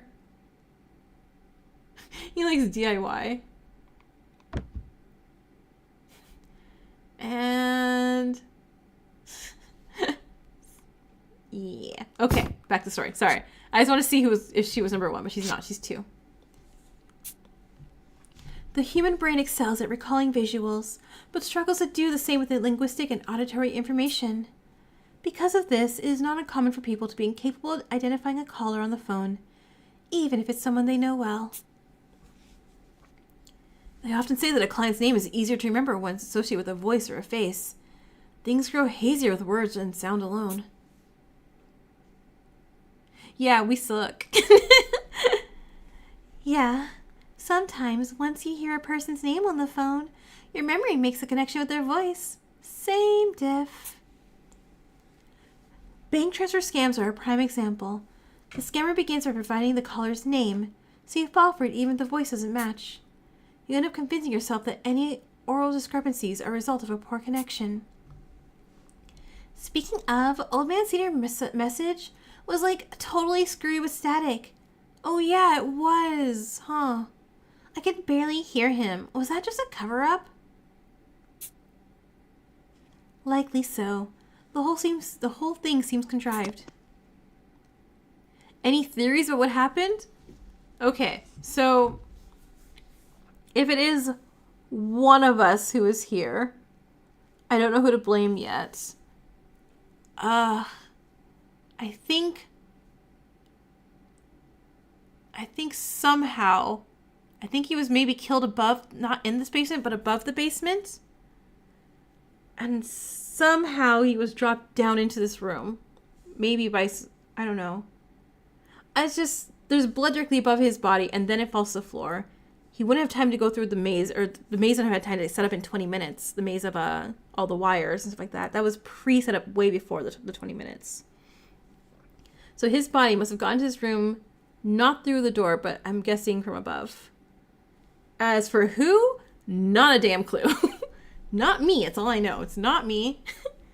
I don't think any of them seem suspicious. I mean, I want to knock off wheelchair kid, techie. And obviously I don't want to be Armor or downtown. I mean, I would say the detectives who arrived last maybe were most suspicious to me. So gourmet, mystic, posh. I don't think it's the little girl. If it is one of us. Maybe not posh. You blame eye patch? Yeah, as I was saying, like, I feel like he's the most expendable looking right now. You always look for people who look expendable. That's like, you know, the key to these games. Like Mahiru. I'm so sorry, but she was so, like, designed to be like, hey, you know she ain't surviving. If you knew all this, then why respond to the summons, dispatching detectives to follow the whims of a killer? The gall. Because I wanted to believe it was him. For the first time, my Ideal Detective's expression grows dark and serious. If the culprit was impersonating Senior, it meant he couldn't speak. If the culprit was impersonating Senior, it meant he couldn't speak. It meant I would never see him alive again. That was why I decided to split our forces in two, all while hoping that Senior still lived. You like that theory for you couldn't personally guess what happened until it was explained? Nice. I just want them to just mention it. I'm just like, hey guys, we're too close to the door, I feel. That body's not far enough in the back of this room. I feel like we're not just in his blood. And I'm like, hey guys, let's not be walking in his blood. By virtue of their self-defense expertise, I sent Armor and Rowdy to the manor in case there were any traps. But, as you can tell, my conjecture was right on the mark. I never tested my powers of insight as much as I do today. Her mirthless, sorrowful laughter startles me. I realize now that those skilled at deductive reasoning can also foresee the grim future. Ideal Detective predicted the death of her friend. The pain she's feeling must be greater than I can even imagine. Also, man, we gotta wrap this up. 5 minutes, okay? 5 minutes, Ideal, please. However, a detective's job is not to lament tragedies, but to unravel the truths behind them and reverse their bleak outcomes. Our 23 murdered comrades will not go unavenged. On this, you have my word. It's a covering one eye thing, you know? She lifts up her eye and she goes, haha, surprise, I'm a Void member. And I'm like, what? No, why? Ladies and gentlemen, I call upon your aid. If all 13 of us combine our efforts, I know for a fact we can stop the quartering Duke. I realize that everyone else is silent, each of them listening intently to what Ideal Detective is saying. It's incredible to think that they were all arguing just a few moments ago. In such a short amount of time, the strength of her abilities and resolve has gained the trust of her fellow detectives. Now, without further ado, there's something I'd like us all to investigate. I'll send the details via D-pad for now. Please go where instructed. I have a vague sense of what really happened here, but by the time you've finished, the truth should take shape and reveal itself before us. Ladies and gentlemen of the Detective Alliance, let us reverse this tragedy. After receiving directions from Ideal Detective, the others take their leave from the basement to begin their investigations. We have been divided in teams of 3, leaving Ideal... Yes! I get armor! I get armor! Hooray! Hooray! I know, I keep saying 20 minutes, and I'm like, I'm sure we'll be done. I'm sure there'll be a good stopping point soon. I've been divided into teams of 3, leaving Ideal Detective, Armor Detective, and myself at the crime scene. Ideal Detective appears to be deep in thought, so I decided to join Armor Detective in examining the body. True to the Quartering Duke's name, the victim's head, arms, and legs have been all severed away from the torso. The more I look, the more horrific the manner of death appears. It's so savage that I can't believe this culprit is even human. But the cruel death is inescapable. The other death game I'm playing too. Well, eventually I'll be playing. What lies before us is a depraved work of a monster, but not... What lies before us is a depraved work of not a monster, but a person. Sir Incompetent, even if the culprit used a wire, do these cross-sections on the corpse not appear too clean to you? The cross-sections? Grudgingly, I took a closer look at the severed parts. They have been cut so perfectly straight it seems unnatural. Surely a human body couldn't be that easy to slice clean through. Okay, so we're trying to do evidence now. I think I should probably stop around now, right? No matter how keen a wire's edge may be, By no means could mere human strength saw through a limb in one smooth stroke. When cutting paper or scissors, the blade's path shifts each time you part and join them, does it not? True. And the more you try to correct it, the more misshapen it gets, if only subtly. Wait, so then the culprit didn't use human strength, but rather some other method to wind the wire on Senior Detective. The room isn't like one of those, like, the Star Wars room where, it, like, the walls close in, right? Or do something. Another method, of course. This could only mean... It could only mean... I haven't the faintest clue! I love you so much. Oh, me neither. Both of our shoulders droop. Come to think of it, why is oh my god, this is why you're my favorite. This is why I love you so much. And I realize I'm pointing. No one can see me because I don't have my camera on right now. Come to think of it, why is blood dripping from the ceiling? Does human blood have the force of spray that high in the air? Huh? You're right. Oh my god, I finally noticed. The whole ceiling splattered red. What could have caused that? Eureka! Did you figure something out, Armor? Indeed. I have determined that we are woefully unfit for this task. 'Twould seem mystery solving is far beyond our kin. You don't miss words, do ya? True to his appearance. True to his appearance, Armor really does fall on the bronze end of the spectrum. It takes all kinds to be a detective, I guess. However, being that I'm the top suspect in this case, his candor and utter lack of suspicion is a total relief. Though it does strike me as a kind of enigma somehow. I see you've managed to relax a bit, incompetent. Ideal Detective approaches, visibly enjoying herself. I'm glad the deer in headlights look from before is melted away, though I suppose it did have a charm. Were you able to sort out whatever was on your mind, Ideal? Yes, I've nearly deduced every element of this case. All that's left is to have the rest of you set to work finding the evidence. We've only just started and already she's pieced together the truth of the situation? With intellect like hers, it's no wonder she's the de facto head and second highest ranked member of the DA. If I may, Lady Ideal, wherefore did you station me here? Wherefore did you station me here? I scarcely believe you require my assistance. You would be correct. Frankly, I have low expectations of you, Armor, as far as your powers of deduction are concerned. Ideal gives a quick, straightforward reply, to the point where it's almost impressive. However, no one defends others with as much sincerity as you. Your personality impacts the team far more than you realize. It's because Incompetent feels comfortable around you, and is able to tackle the case with a calm mind. Isn't that right? They dropped the body over the wires, you think? Yeah, maybe. Oh, yeah, so maybe underneath his body, maybe there's more wires? Because we found one, at least. I nod. She hit the nail on the head. I'm much more at ease now than when everyone was clustered around me earlier.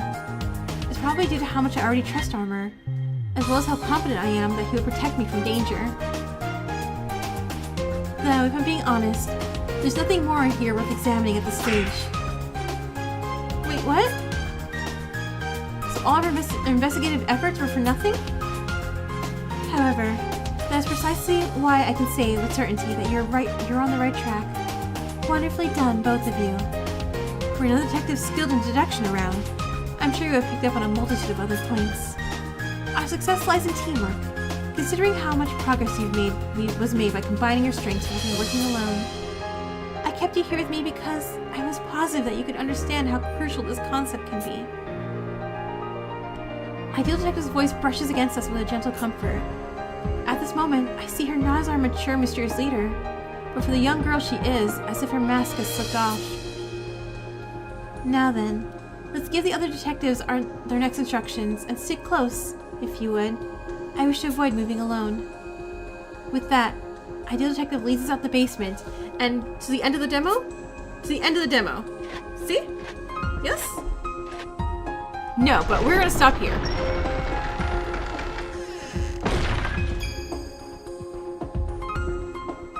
Okay.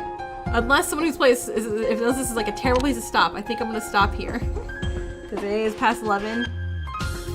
been over 3.5 hours, so I think we're done for the day. I love this.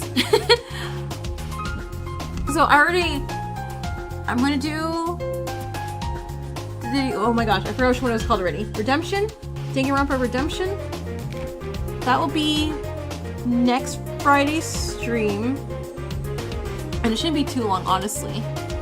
And then save. Okay, saving. Thank you. I don't know. Do you guys want me to? Hang on, let me turn the volume down for me here. Demo's far from over? Okay, good. So let me know if you guys want me to. I mean, I'll also, like, I guess, put it on the community poll. Do you guys want me to stream this after Danganronpa Redemption? Or do you guys want more of this, like, sooner? And I can... Yeah, it's a YouTube series. So I was looking at all the Danganronpas, and that one was, like, complete. And it looked interesting, so I thought, like, okay, so I can just, you know... We can watch it kind of together type of thing. Because I thought that'd be fun. If not, that's okay too. But yeah, if you guys want these sooner, I can just buy the game, record, like, you know, play it, and then put the episodes up on YouTube like a regular videos. Or I can stream it if you guys want me to stream it. If you guys are, like, you know, like you know, investigating with me. But yeah, so that should be as soon. Okay, so I'm going to finish up Rain Code Chapter 4 then. As soon as I finish that, put that up, because I can't post anything past Chapter 4, according to the rules. After that, then, I will play this. And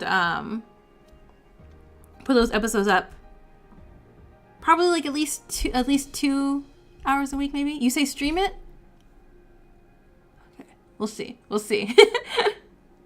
Also, let me put the Endel thing here. What? Yeah, because I love all the characters so far in this. Like, there's no character I'm like, oh man, I really hate this person or anything like that, or like, oh, this person's awkward. Stream it? Okay, so I got 2 votes for stream.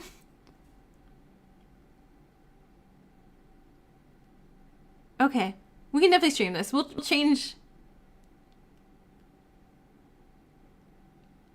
All right. So, you guys want me to do that instead of the Danganronpa fan games? I'll stream this instead next week. Cause I kind of need to know what happens here.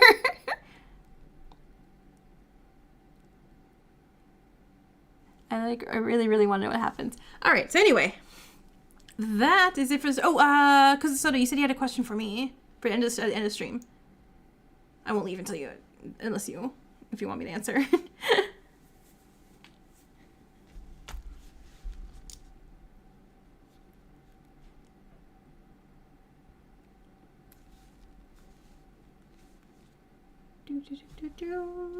Oh yeah, so saved.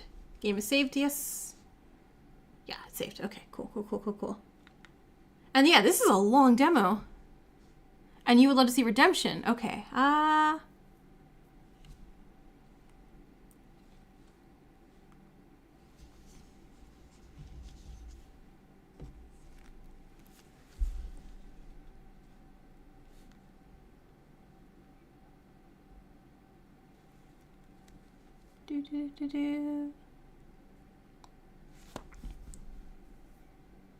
Okay, yeah, so I guess Monday I'll put up a poll which people would rather see first.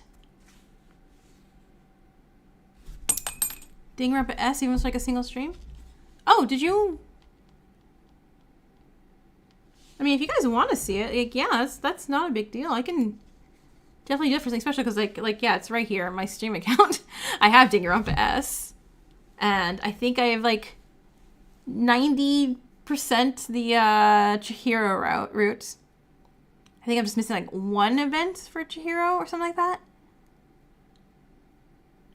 I mean, but yeah, I could totally do Danganronpa S. Like, it was fun. It was just super repetitive, so it was like really hard to like make a video for it for YouTube when I did like my one YouTube video. But for a stream where we just like hang out and just like, you know, play Danganronpa board games, like that's not a big deal at all. Sounds fun actually. You like to watch those kind of streams? Oh, okay, cool, yeah. They'll probably be like September most likely, because I think I am out of space and time for August. But yeah, that'd be totally fun. Alright, so I loved Chihiro's storyline with Tenko and Mondo so much. It was great. Once you finish the demo, I'm already fully invested into this game. I even had to finish this demo. I am just so like, I love the characters. I feel like there's a big enough mystery. I'm just like, oh man, what's up with this? I think the only thing the game really suffers from is that the main character looks too much like Shuichi, and the title feels too much like Your Turn to Die's subtitle, which is a death by majority vote. Like Process of Elimination, while it is probably to the point of this, isn't a catchy enough title. You know, like, and I hate to like compare it because, you know, the game's obviously different. Like to Raincoat or Danganronpa, like those kind of like their own feel of names. Or even Your Turn to Die, really. But yeah, I'm surprised like this game didn't get more popular though. Alright, so I have talked way more than enough. Thank you guys all for hanging out. Like, and originally this was, you know, just like 45 minutes of that dinger of the DLC, which was super short. Should we choose your favorite protags? You're completely fine with that. I'm not saying it's a bad design. I'm just saying, like, you know, I imagine someone else look through that. I'm like, oh man, Danganronpa copycat, and just like, you know, swiped away from it. I'm like, oh wait, no. This is super interesting. All right, so let me hit end stream here. So I'll see you guys all next time. All right. Good night, everyone. Sleep well.